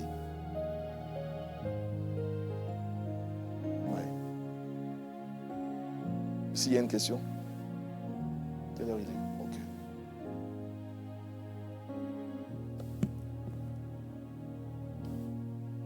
Merci, pasteur. Mon question, c'est est-ce que l'homme a été créé pour être en partnership avec Dieu? Ça veut dire Dieu, les juges suprêmes. Nous, avec l'autre principalité, les trônes, c'est comme un avocat. On vient sur le trône pour plaider. Parce que je trouve c'était dans le Job 1, verset 6, il a dit un jour, le Fils de Dieu venu pour présenter. Je trouve un autre aussi, comme la Bible dit, Abraham, il a plaidé pour Sodome. Ça, c'est notre atterrissage. Il était devant Dieu, c'est ça, Oui. pour plaider. Oui. Après ça, Dieu changeait son décision. C'est comme il vient pour plaider sa cause. Oui. L'autre aussi, c'était Moïse qui dit, il a plaidé aussi, après la Bible dit, Dieu répondait. Dieu s'est repenti, oui. Oui. Mon question c'est, est-ce qu'on peut venir devant Dieu pour plaider nos causes, pour dire, je sais, vous dites ça, mais à cause de ça aussi, je peux changer. C'est notre atterrissage, ça. Ok. C'est ça qu'on appelle occupe ta place dans l'assemblée de Dieu. Ouais. Il y a une place, il faut la prendre. Et quand tu es à cette table-là, il faut présenter des arguments. On peut argumenter. On peut argumenter. Oh. C'est ça qu'on appelle la prière, en fait. Vous savez, bon, il me fait prendre de l'avance. C'était prévu pour la semaine prochaine.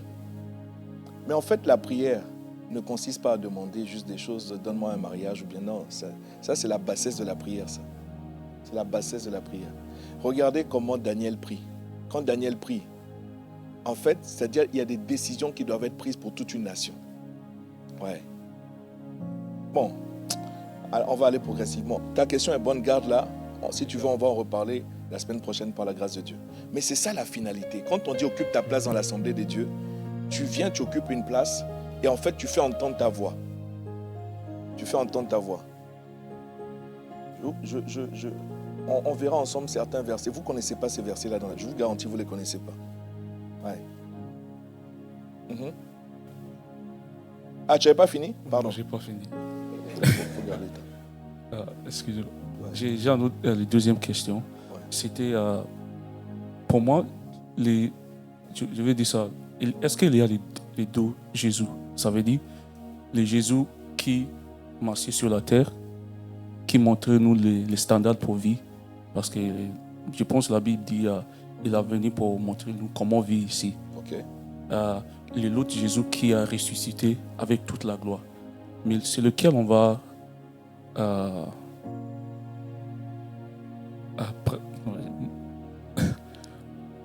non.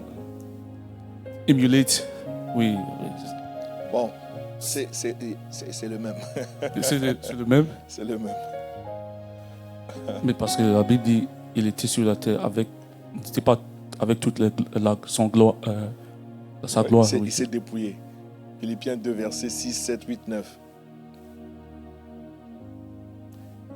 Existant sous forme de Dieu, il s'est dépouillé lui-même, se rendant semblable aux hommes.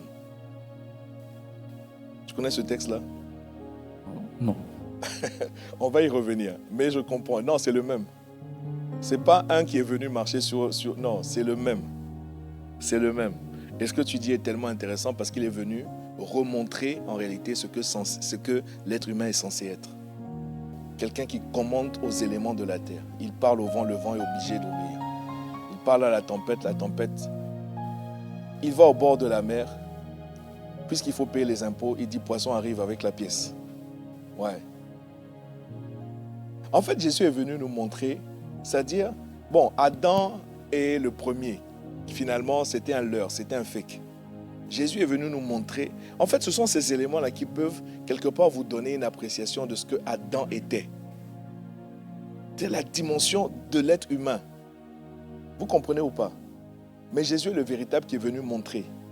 Et ce qui est intéressant, c'est que justement par rapport à ce que tu dis, Bright, quand Jésus est venu sur la terre, une des choses principales qu'il faisait, c'était prier. Ouais, c'était prier. Parce que il y a une place à laquelle il faut parler, il faut dire des choses. Ouais.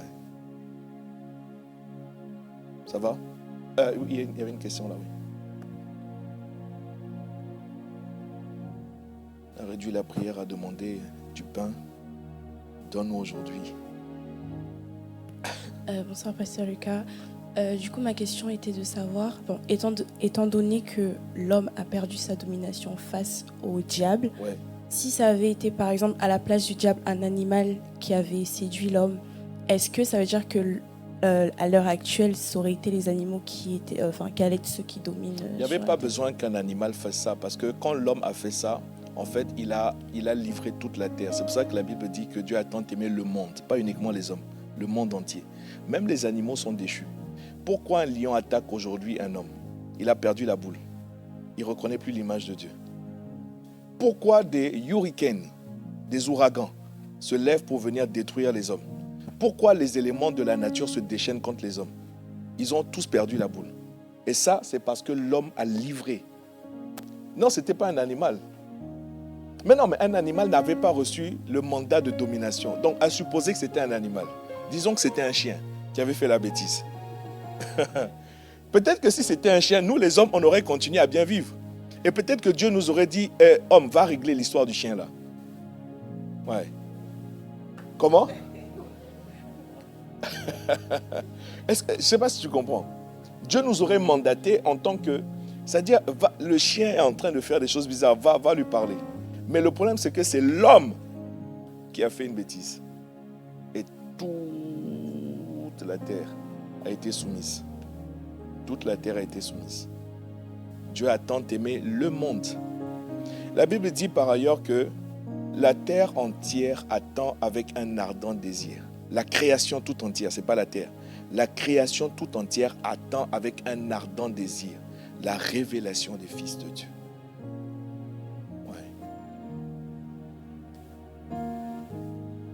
Oui, bonsoir, Pasteur Lucas. J'ai deux questions, du coup, qui rejoignent un peu ce que Bright posait comme question. Si je ne me trompe pas, vous avez dit une des manières d'accéder dans ces sièges qui nous appartient, du coup, c'est dans la prière. Ouais. Ma question, c'est, quand Jésus dit « je m'en vais », vous préparez une place. Ouais. Du coup, de quoi il parle? Okay. De quelle place il parle? C'est de cette place qui nous revient. Du coup, j'imagine que cette place, on peut déjà l'occuper ici sur Terre. Ouais. Du coup, quand il dit « je m'en vais », vous préparez une place, c'est de quelle place il parle? Ok. Jésus, il y a deux choses. Jésus dit au moment où effectivement il est en train de partir, il va mourir bientôt, il dit à ses disciples, je m'en vais vous préparer une place. Il parle d'une place dans le ciel. D'accord? Le même Jésus dit, lorsque vous priez, dites que ta volonté soit faite sur la terre comme au ciel. Et pendant qu'il dit ça, il est toujours sur la terre, c'est-à-dire il n'est pas déjà parti pour dire je vais vous préparer une place. Ça veut dire que dès maintenant, par ta prière, tu peux faire en sorte que le ciel ressemble à la terre, c'est-à-dire que la volonté de Dieu soit faite sur la terre. Maintenant, quand il dit je m'en vais vous préparer une place, en fait, il est en train de parler d'un certain nombre de choses, notamment les récompenses, qui seront attribuées à chacun d'entre nous en fonction de ce que nous aurons, j'ai envie de dire, accompli pour le royaume de Dieu sur la terre.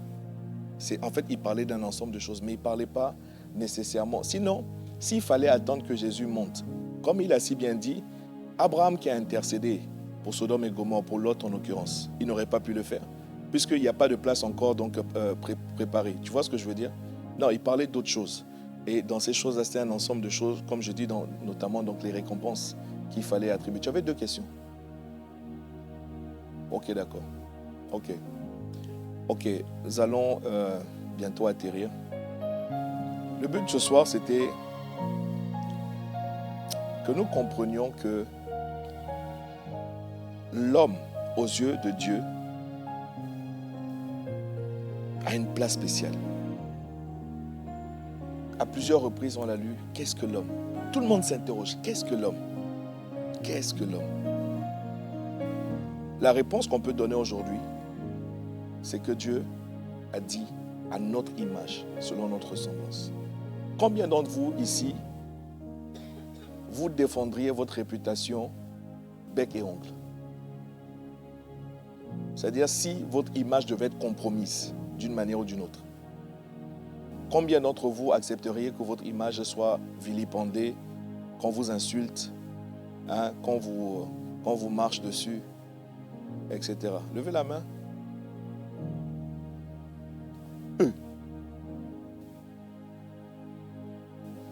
Donc vous tenez à votre image, c'est ça que vous êtes en train de me dire. Hein? Vous tenez à votre image. Vous n'accepteriez pas qu'on crache sur votre image. Si quelqu'un prend votre photo et puis il commence à dire des choses bizarres, on regarde sa tête là même, ça vous ferait mal, non? Oui ou non? Mais alors pourquoi est-ce que nous voulons que... Pourquoi est-ce que nous imaginons que Dieu ne tiendrait pas à son image? Or, il a mis son image en l'homme. Donc, il y a plein de gens qui se posent la question, mais qu'est-ce que l'homme? Oui, mais l'homme, c'est l'image de Dieu. That's it.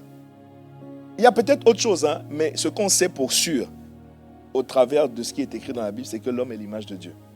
Si vous tenez à votre image, Dieu tient à son image.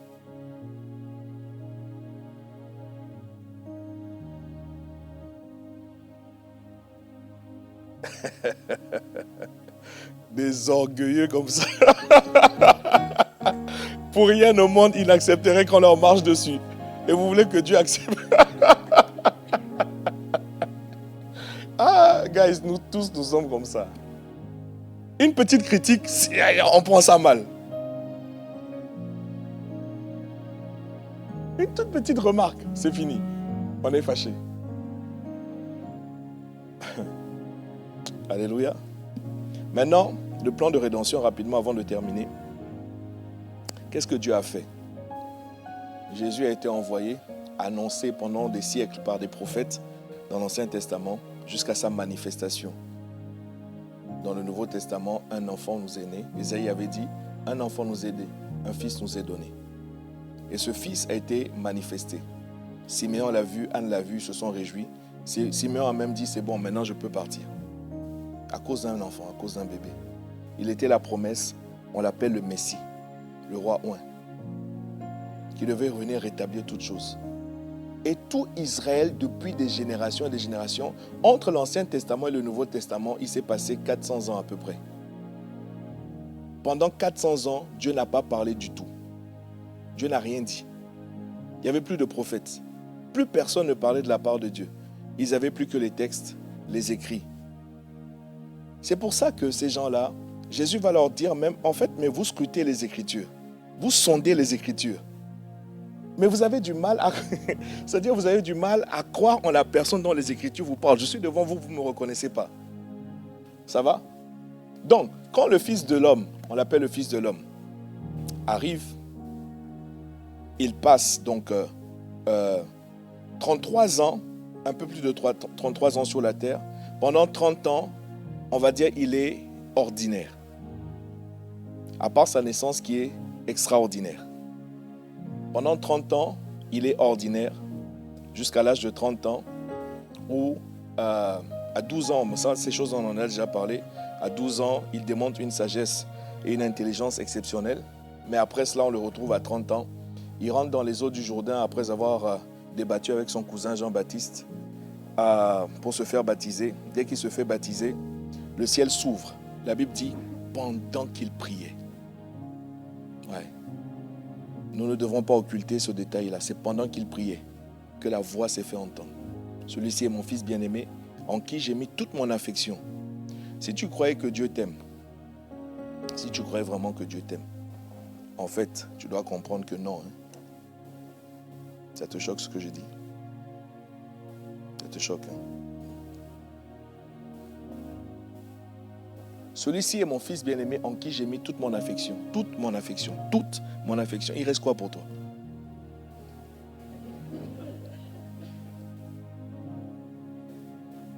Dis-moi, qu'est-ce qui reste pour toi? Tu es aimé de Dieu en Jésus-Christ. Ouais. Tu es aimé de Dieu en Jésus-Christ. Tu es aimé en Jésus-Christ. Ouais. Dieu dit, il faut qu'on aille sauver les êtres humains. En réalité, je tiens à eux. Après tout, ils sont mon image. Mais en vérité, l'image l'est défigurée. Je suis saint, je ne peux pas supporter cette image que je vois. Par contre, voilà ce qu'on va faire. Et Dieu pose la question dans tout le ciel. Lisez Apocalypse. Qui ira pour nous? Qui enverrons-nous?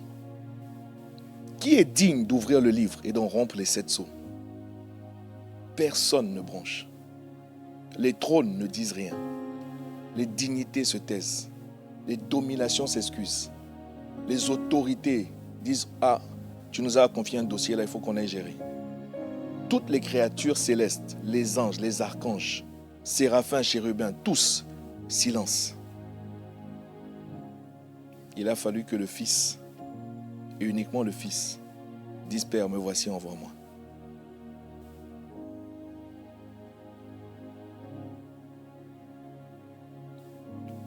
Indignation au conseil. Mais comment Dieu tu vas aller pour ces hommes-là qui t'ont trahi? Tu as mis ton image en eux, mais ils t'ont poignardé. Jésus dit, j'irai pour la gloire de mon Père. J'irai. Et voici comment il est arrivé. Il a parcouru la terre, montrant l'exemple, comme nous disait Bright. Voilà ce que vous êtes censés être. Et après, il est allé au calvaire. Il est mort. 3e jour ressuscité par la puissance du Saint-Esprit. Et alors, pour nous, un espoir est né. Pour nous, une nouvelle vie est devenue possible. Pour nous, un nouveau chapitre s'est ouvert. Ce qui était impossible pour les êtres humains est devenu possible. Attention, en Jésus-Christ. Voilà pourquoi il dira à plusieurs reprises, demeurez en moi, en mon nom, par moi. La Bible dit qu'il n'y a de salut en aucun autre. Il n'y a sous le ciel. En fait, je ne voulais pas te choquer, c'était pour t'expliquer. Non, Dieu t'aime, il n'y a pas de problème. Mais je voulais te faire comprendre qu'en réalité, c'est-à-dire que c'est par le moyen de Jésus-Christ, voilà, que tu as été sauvé, que tu as été restauré. N'eût été Jésus, non. Ça va? Aucun ange n'a été envoyé pour faire ça. Ils se sont tous excusés. Aucune créature céleste. Personne n'a payé le prix. Mais quand il vient, il fait tout ça, quand il est ressuscité, il inaugure la véritable race des hommes, en fait. Parce que Adam était un leurre. Adam était celui qu'on appelle le premier.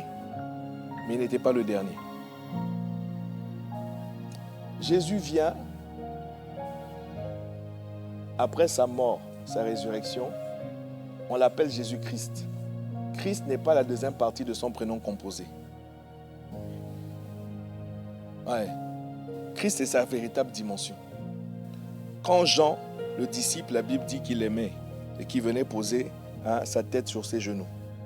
Quand Jean le croise dans le livre d'Apocalypse, Jean tombe à terre comme mort. Ce n'est pas le même Jésus avec lequel j'ai mangé. Ce n'est pas le même Jésus avec lequel j'ai marché. Ouais. Il a vu Jésus tel qu'il est, c'est-à-dire Christ. C'est-à-dire que, franchement, ce que tu es en Christ, si seulement nous arrivions à voir, si seulement nous arrivions à percevoir ce que nous sommes réellement. Alors, il y avait une série là, il y a quelques années en arrière, je ne sais pas si tu as connu, Babylon 5. Vous ne connaissez pas Babylon 5? Vous ne connaissez pas? C'est pas grave en fait, c'était une série avec des extraterrestres. Genre tout le monde était sur le même vaisseau, un vaisseau international, il y avait toutes les races. Il y avait des Vorlons, il y avait des... Bon bref. Et il y avait une race d'extraterrestres particulière. Il y avait des hommes aussi. il y avait une race d'extraterrestres particulière, ils avaient une enveloppe, une grande enveloppe. Vous voyez, non? Et en réalité, c'est-à-dire l'être lui-même était dans l'enveloppe. Et je crois que c'était sur le vaisseau les plus puissants en fait. On montrait ça sous forme de diplomatie, il y avait des accords qui étaient passés, etc. Et c'est comme si cette race-là avait vraiment, comment dire, une grande influence. Et puis un jour, dans le cours de la série, ils ont montré ce qu'il y avait vraiment à l'intérieur de l'enveloppe. Waouh! C'est-à-dire une lumière. Hollywood nous montre des choses, on pense que c'est de la fiction. Oui, il y a une partie de fiction, mais d'où leur vient cette imagination-là? C'est-à-dire si en Christ, je dis bien en Christ, si seulement nous arrivions à comprendre qui nous sommes, ce que nous sommes, quand Jean voit Jésus, d'ailleurs même quand Pierre voit Jésus sur la montagne de transfiguration, il est émerveillé, il dit non, restons seulement là. Ce n'est pas la peine qu'on aille plus loin, on n'a qu'à rester là, dressons une tente ici. Ce qu'il a vu est tellement magnifique, tellement beau, il dit non, on n'a qu'à rester là. Ouais. Et la Bible dit que il nous a mis en lui. Ouais, il nous a mis en lui. Éphésiens chapitre 1, regardez la chose suivante, regardez ce que Jésus a fait. Et c'est là que nous allons commencer à parler la semaine prochaine, parce que si nous prenons conscience de cela par la grâce de Dieu, nous allons voir qu'en fait, nous avons une voix, nous avons une autorité. Éphésiens chapitre 1, on va juste prendre quelques... Je vais prendre rapidement. Alléluia, alléluia.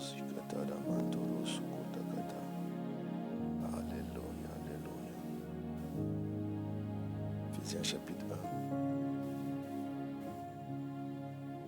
1. Chapitre 1, verset 3. Éphésiens chapitre 1, verset 3. Béni soit Dieu, le Père de notre Seigneur Jésus-Christ, qui nous a bénis de toutes sortes de bénédictions spirituelles dans les lieux célestes en Christ. Alléluia.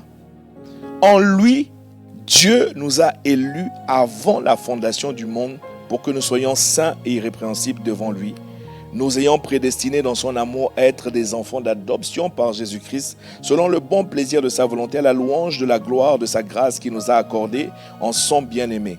En lui, nous avons la rédemption par son sang, la rémission des péchés, selon la richesse de sa grâce que Dieu a répandue abondamment sur nous par toute espèce de sagesse et d'intelligence, nous faisons connaître le mystère de sa volonté selon le bienveillant dessein qu'il avait formé en lui-même pour le mettre à exécution lorsque les temps seraient accomplis, de réunir toutes choses en Christ, celles qui sont dans les cieux et celles qui sont sur la terre.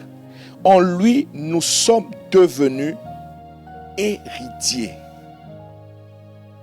Nous sommes devenus. Nous n'étions plus. Nous n'étions pas. Mais en lui, pardonne-moi, nous sommes devenus héritiers. Ça veut dire que nous héritons, ayant été prédestinés suivant la résolution de celui qui opère toutes choses d'après le conseil de sa volonté, afin que nous servions à la louange de sa gloire, nous qui d'avance avons espéré en Christ.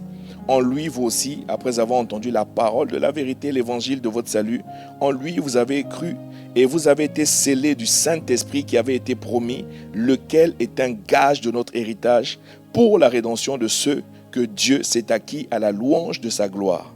C'est pourquoi, moi aussi, ayant entendu parler de vous, de votre foi au Seigneur Jésus, et c'est là maintenant qu'il va prier, il dit, mais en fait, il faut que les yeux de votre cœur soient illuminés. Plus tard, il va nous faire comprendre que Dieu nous a fait asseoir en Christ Jésus à la droite de Dieu lui-même. Ladies and gentlemen, ce que Jésus a fait, littéralement, le texte peut-être est compliqué, lisez-le posément à la maison. De là où nous étions tombés, à cause de son sang, la rédemption, la rémission des péchés, c'est-à-dire il nous a pris. Je dis bien en Christ, je dis bien en Christ, je n'ai pas dit l'être humain dans l'absolu. Ceux qui sont en Christ, ceux qui ont entendu la parole et qui ont cru en cette parole, Dieu les a pris de là où ils étaient et leur a donné, donc cette race qu'on appelle la race de Christ, en fait, Christ, c'est un être humain dans lequel vit le Saint-Esprit. Ok? Et Dieu l'a pris et Dieu l'a emmené l'a restauré dans sa posture, dans sa position initiale. Et vous lirez le texte, la Bible dit, assis en Christ Jésus à la droite de Dieu. Dites-moi un peu, à cette fameuse table-là, vous savez que les places ne sont pas anodines. Il y a une place à côté du PDG que tout le monde ne prend pas comme ça. Il y a des places, tu vas venir t'asseoir, on va te dire déplace-toi. Oui ou non? Oui ou non?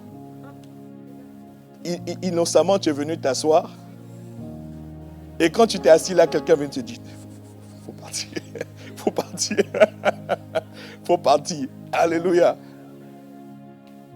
Assis à la droite de Dieu, c'est Jésus. Maintenant, c'est comme si, prenez l'image. Après tous les autres ont chanté Jésus même au dos, non?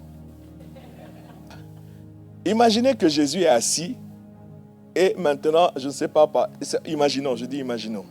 Et maintenant, nous tous, il nous a mis sur ses genoux, un à un. Nous tous, on est sur ses genoux. Si on est sur les genoux de Jésus, Jésus est assis où? À la droite de Dieu, non? Ça veut dire quoi? Nous aussi, on est assis à la droite de Dieu. Nous aussi, on est assis à la droite de Dieu. Mon frère, c'est ta position céleste. C'est la manière dont tu acclames là, c'est ça. Et je vous vois là-bas, Évreux. Hein? Je vous vois là-bas. Ah, vous n'êtes pas en train d'acclamer. Je vous vois. Oui, oui, oui, je vous vois. Oui, oui, oui, je vous vois. Je vous vois. Vous n'êtes pas obligé d'acclamer. Ça là, chacun de nous doit prendre ça. Ce sont les textes. Il faut lire. Il faut s'asseoir pour dire non, non, Seigneur, il faut que tu m'expliques. Il faut que tu me révèles. Il faut que tu m'expliques. Sinon, hein, c'est-à-dire tu vas marcher sur la terre comme un terrestre. La Bible dit il y a un céleste et il y a un terrestre. Ça veut dire que désormais, il y a une distinction parmi les hommes. Il y a ceux qui sont célestes. Ça veut dire qu'ils opèrent depuis les cieux. Et puis, il y a ceux qui sont terrestres. La Bible dit même, il y a un animal et puis il y a un spirituel. Ouais. Il y a un animal, il y a un autre terme là. Il y a plein de termes en fait. Le premier, le dernier. Le vieil homme, l'homme nouveau. Une âme vivante, un esprit vivifiant. Le terrestre, le céleste. L'animal, le spirituel. Vas-y. Après, on va devoir clôturer. Du coup, est-ce qu'aujourd'hui, on est à la même place qu'Adam ou on est élevé? Non, Adam est là. Adam est resté là. Non, mais à la place, ce qu'Adam avait, la place qu'Adam avait au tout début, avant qu'il pêche.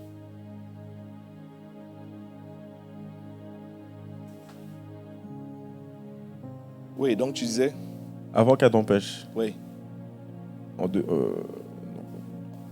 En gros, est-ce qu'aujourd'hui on a la même place? Est-ce qu'on a la même place? Non, on a une place meilleure. Mais plutôt meilleure, ok. Ouais, on a une place meilleure. Ouais. Parce qu'Adam était le premier, mais il n'était pas le véritable. Mais déjà, Adam n'était pas mal. Mais en Christ, waouh. En Christ, les amis. Voilà ce que Dieu a fait de nous. Voilà ce que Jésus a fait pour nous. Malgré cela, le diable continue, par la même séduction qu'il opère depuis le commencement, à faire en sorte que même ceux qui sont rentrés dans l'alliance avec Jésus continuent de se comporter comme des Adam. J'avais dit, vous êtes des dieux. Cependant, vous mourrez comme de simples hommes. J'avais dit.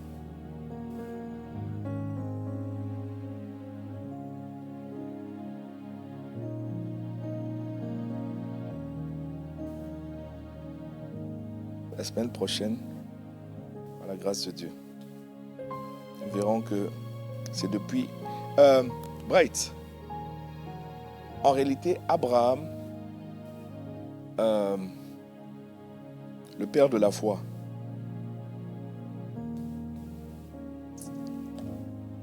en réalité, il n'était pas dans la nouvelle alliance.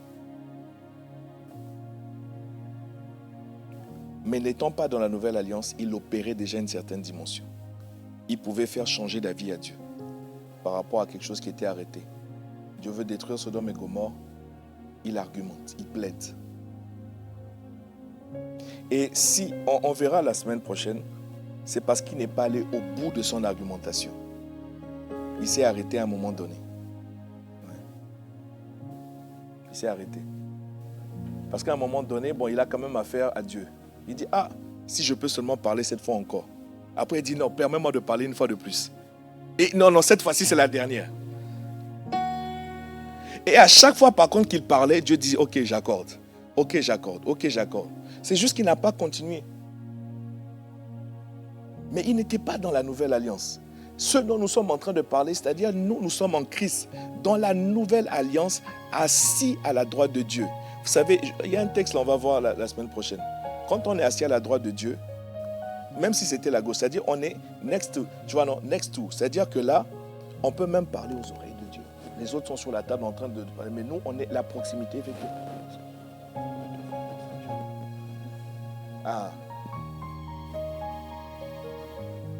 Le texte dont je vous parle, je vais paraphraser, mais on va lire ça ensemble la semaine prochaine. Dieu dit, je ferai tel que tu as murmuré à mes oreilles.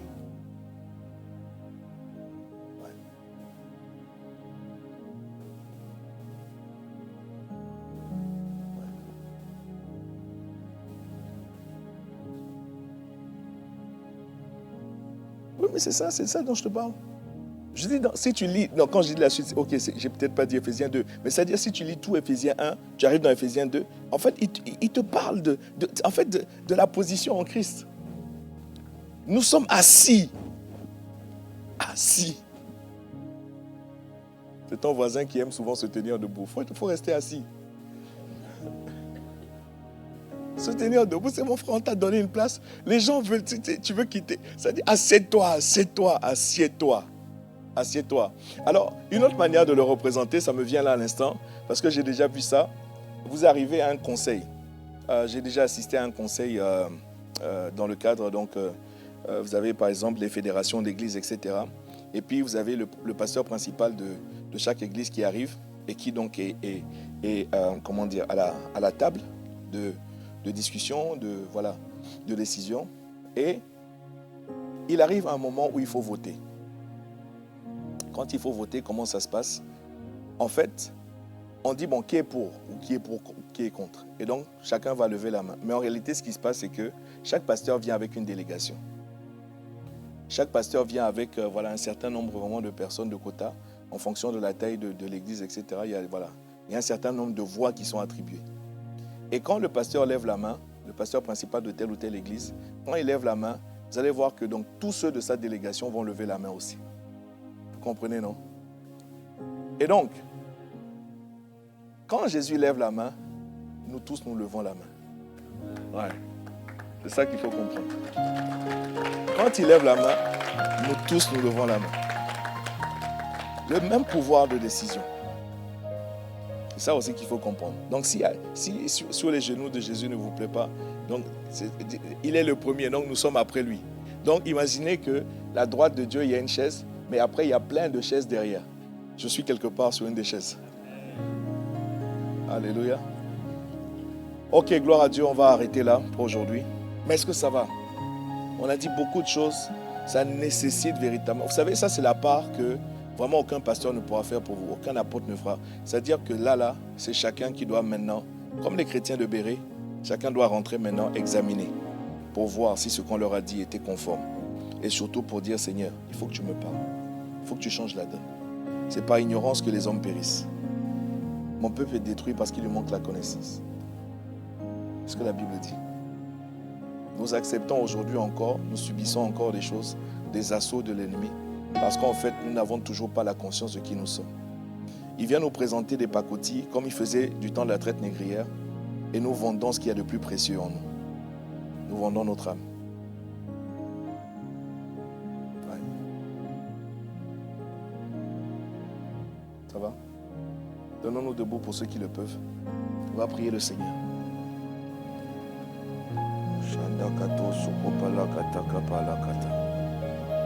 Imandolos yunderiandana mandoros.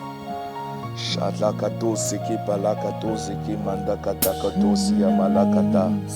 Seigneur, ouvre les yeux de nos cœurs. Ouvre les yeux de nos cœurs. Cette prière que l'apôtre Paul a faite dans le livre d'Éphésiens, elle est capitale, elle est d'actualité. Elle est toujours d'actualité, elle ne peut pas être un texte ancien écrit, Seigneur, que nous n'allons pas considérer. Non, nous avons besoin, Seigneur, de cet esprit de sagesse et de révélation.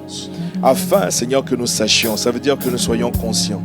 Cette histoire de notre identité, Seigneur notre Dieu, nous ne pourrons jamais contourner. Nous ne pourrons jamais faire sans. Nous pouvons avancer jusqu'à un certain stade où nous avons absolument besoin, Seigneur, de comprendre, Seigneur, ce que tu as fait pour nous, ce que tu as fait en nous, ce que tu as fait de nous et ce que tu veux faire par nous. Seigneur, tu veux nous faire asseoir à la table de décision. En ce qui concerne la terre, Seigneur, et quand tu as enseigné à tes disciples comment ils devaient prier, tu as dit, dites que ta volonté soit faite sur la terre comme au ciel. Seigneur, aide-nous à comprendre. Aide-nous, Seigneur, à réaliser. Seigneur, notre posture, notre position, change la donne, s'il te plaît. Viens corriger, Seigneur, les perceptions erronées. Là où mon frère, ma soeur se voyaient comme un moins que rien. Là où mon frère, même quand on dit tu es devenu un enfant de Dieu, il se voit comme un tout petit bébé à côté d'un père. Non, l'enfant de Dieu, ça veut dire celui qui est sorti de Dieu. Nous avons été faits héritiers de Dieu, co-héritiers de Jésus-Christ. La Bible dit tel il est, tel nous sommes. S'il te plaît, ne nous laisse pas. J'ai pas l'impression que tu sois en train de prier. Peut-être que je t'ai dit, ça c'est la part où aucun pasteur ne pourra faire pour toi.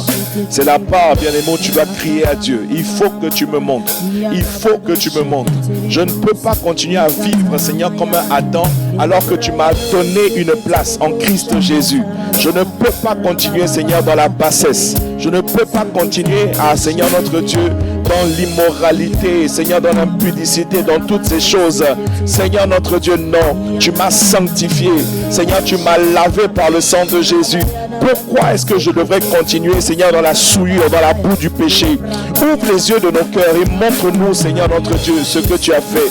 Oh Dieu, nous t'implorons. Oh Dieu, nous te supplions. Délivre-nous, s'il te plaît. Seigneur, délivre-nous de ces choses qui avaient triomphé. Seigneur, nous étions, c'est vrai, nous sommes peut-être restés au stade d'enfant, tu nous demandes de maturer.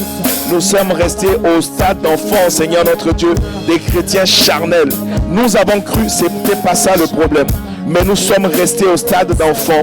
Et un enfant continue à être un esclave, c'est ce que la Bible dit. Il faut des tuteurs jusqu'à ce que l'enfant devienne mature. Ne nous laisse pas, Seigneur, où nous sommes. Ne nous laisse pas tels que nous sommes.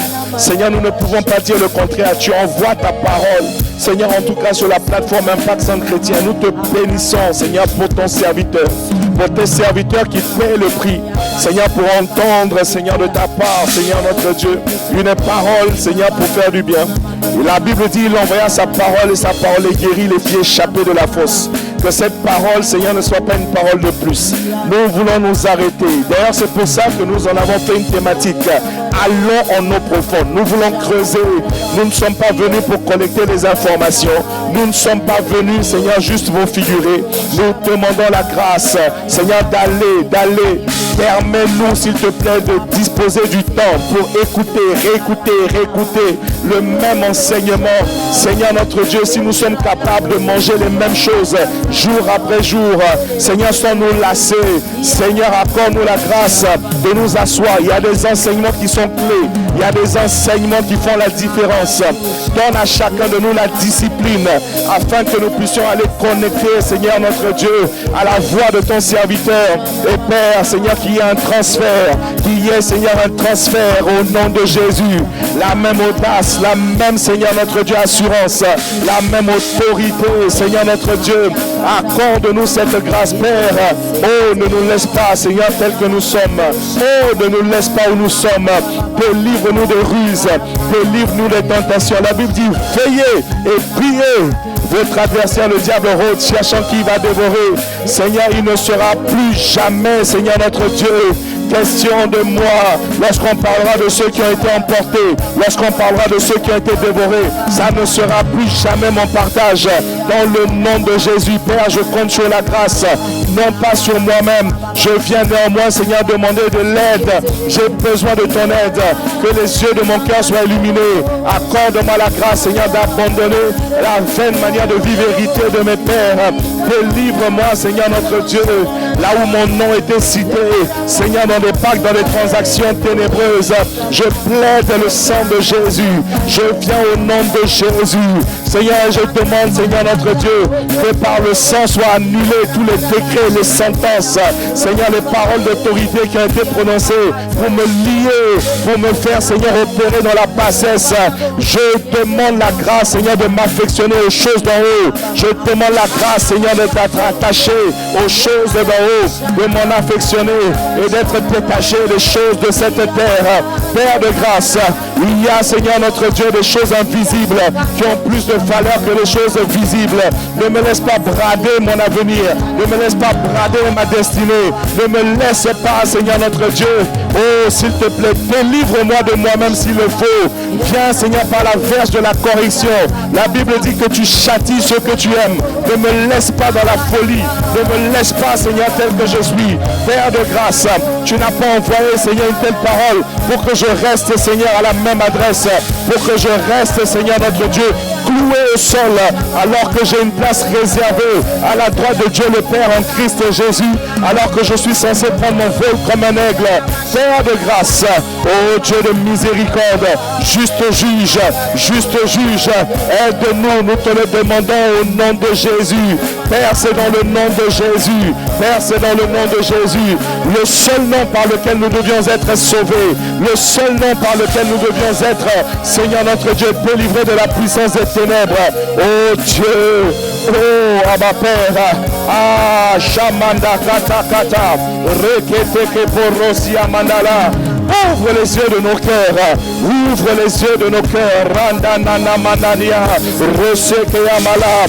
Que les mensonges et l'ennemi qui nous avaient maintenus, Seigneur, là où nous étions jusqu'à présent, nous avons cru, malgré cela, Seigneur, nous continuons à vivre comme des esclaves. Oh Dieu, il faut que ça change. Il faut que ça change.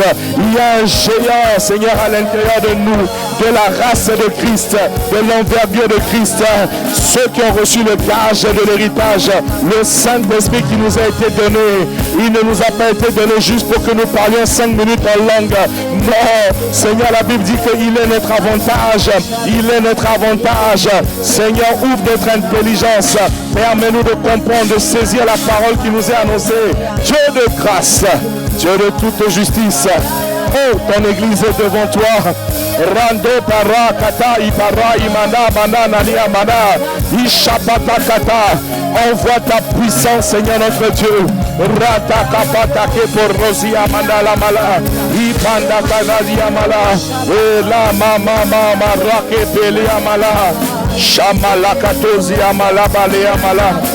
Dans le nom de Jésus, Seigneur, nous te rendons grâce pour ce soir, pour ce que tu nous as permis, Seigneur notre Dieu, de voir ensemble jusqu'où tu nous as amenés. Seigneur, nous te rendons grâce. À présent, Père, Seigneur, nous sommes sur le point de clôturer. Le but pour nous, Seigneur, ce n'était pas d'amasser des informations. Il est écrit dans ta parole, vous êtes heureux si vous savez ces choses, pourvu que vous les mettiez en application, en pratique. Seigneur, nous t'implorons, c'est la désobéissance qui a entraîné la chute de l'homme. Ne nous laisse pas reproduire, Seigneur, indéfiniment les mêmes erreurs. Accorde-nous la grâce de simplement obéir, d'accepter, Seigneur, ta parole. Seigneur, même si nous ne comprenons pas tout, dès lors que c'est ta parole, permets-nous d'être au garde à vous. En comptant sur toi pour nous aider, Seigneur, là où c'est compliqué. Là où, Seigneur, notre âme, Seigneur, là où la chair, Seigneur, est en train de combattre. Laisse que l'esprit, Seigneur, notre Dieu, que tu as mis en nous, l'esprit, Seigneur, que tu as créé, Seigneur, la nouvelle naissance que nous sommes devenus, en association, Seigneur, avec ton Saint-Esprit que tu nous as donné qui habite en nous, prenne le dessus sur l'âme, sur la chair, sur les émotions, sur les sensations, les sentiments et tout le reste. Fais de nous, Seigneur notre Dieu, ces êtres spirituels, Seigneur, que tu t'attends à ce que nous devenions. Au nom de Jésus. Merci pour cette soirée que nous te recommandons. nos retours à présent dans nos demeures respectives, sous la bonne garde, Seigneur notre Dieu. Merci pour le ministère angélique qui est déployé, qui nous escorte. Ne sont-ils pas tous des esprits au service de Dieu, devant exercer un ministère en faveur de ceux qui doivent hériter du salut? Merci, Seigneur notre Dieu, pour notre sommeil ce soir sur notre couche dans nos maisons. Nous dormons paisiblement, nous nous reposons, Seigneur, sans craindre aucune terreur de la nuit. Merci pour la conscience, Seigneur notre Dieu, de Christ en nous, l'espérance de la gloire. Béni sois-tu, Père. Ainsi nous avons prié au nom de Jésus, le Christ. Quelqu'un dit Amen. Quelqu'un dit un bon Amen. Nous vous souhaitons une excellente soirée, bien-aimés à toutes et à tous. Vous qui êtes connectés, on est ensemble. Vous aussi rentrez dans la paix du Seigneur. On se donne rendez-vous la semaine prochaine par la grâce de Dieu pour poursuivre et certainement atterrir. Mais même lorsque nous aurons atterri, bien-aimés, vraiment, je vous recommande une fois de plus, passez du temps à réécouter l'enseignement. Passez du temps à réécouter. Lisez les passages bibliques qui vous sont donnés au fur et à mesure. On est ensemble.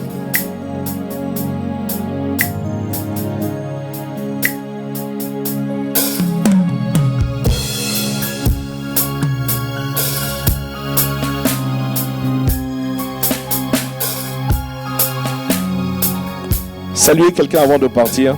Si vous êtes véhiculé, que vous pouvez vraiment contribuer à fluidifier vraiment le retour de chacun. Merci d'avance pour cela. Vous êtes bénis. On se retrouve la semaine prochaine par la grâce de Dieu.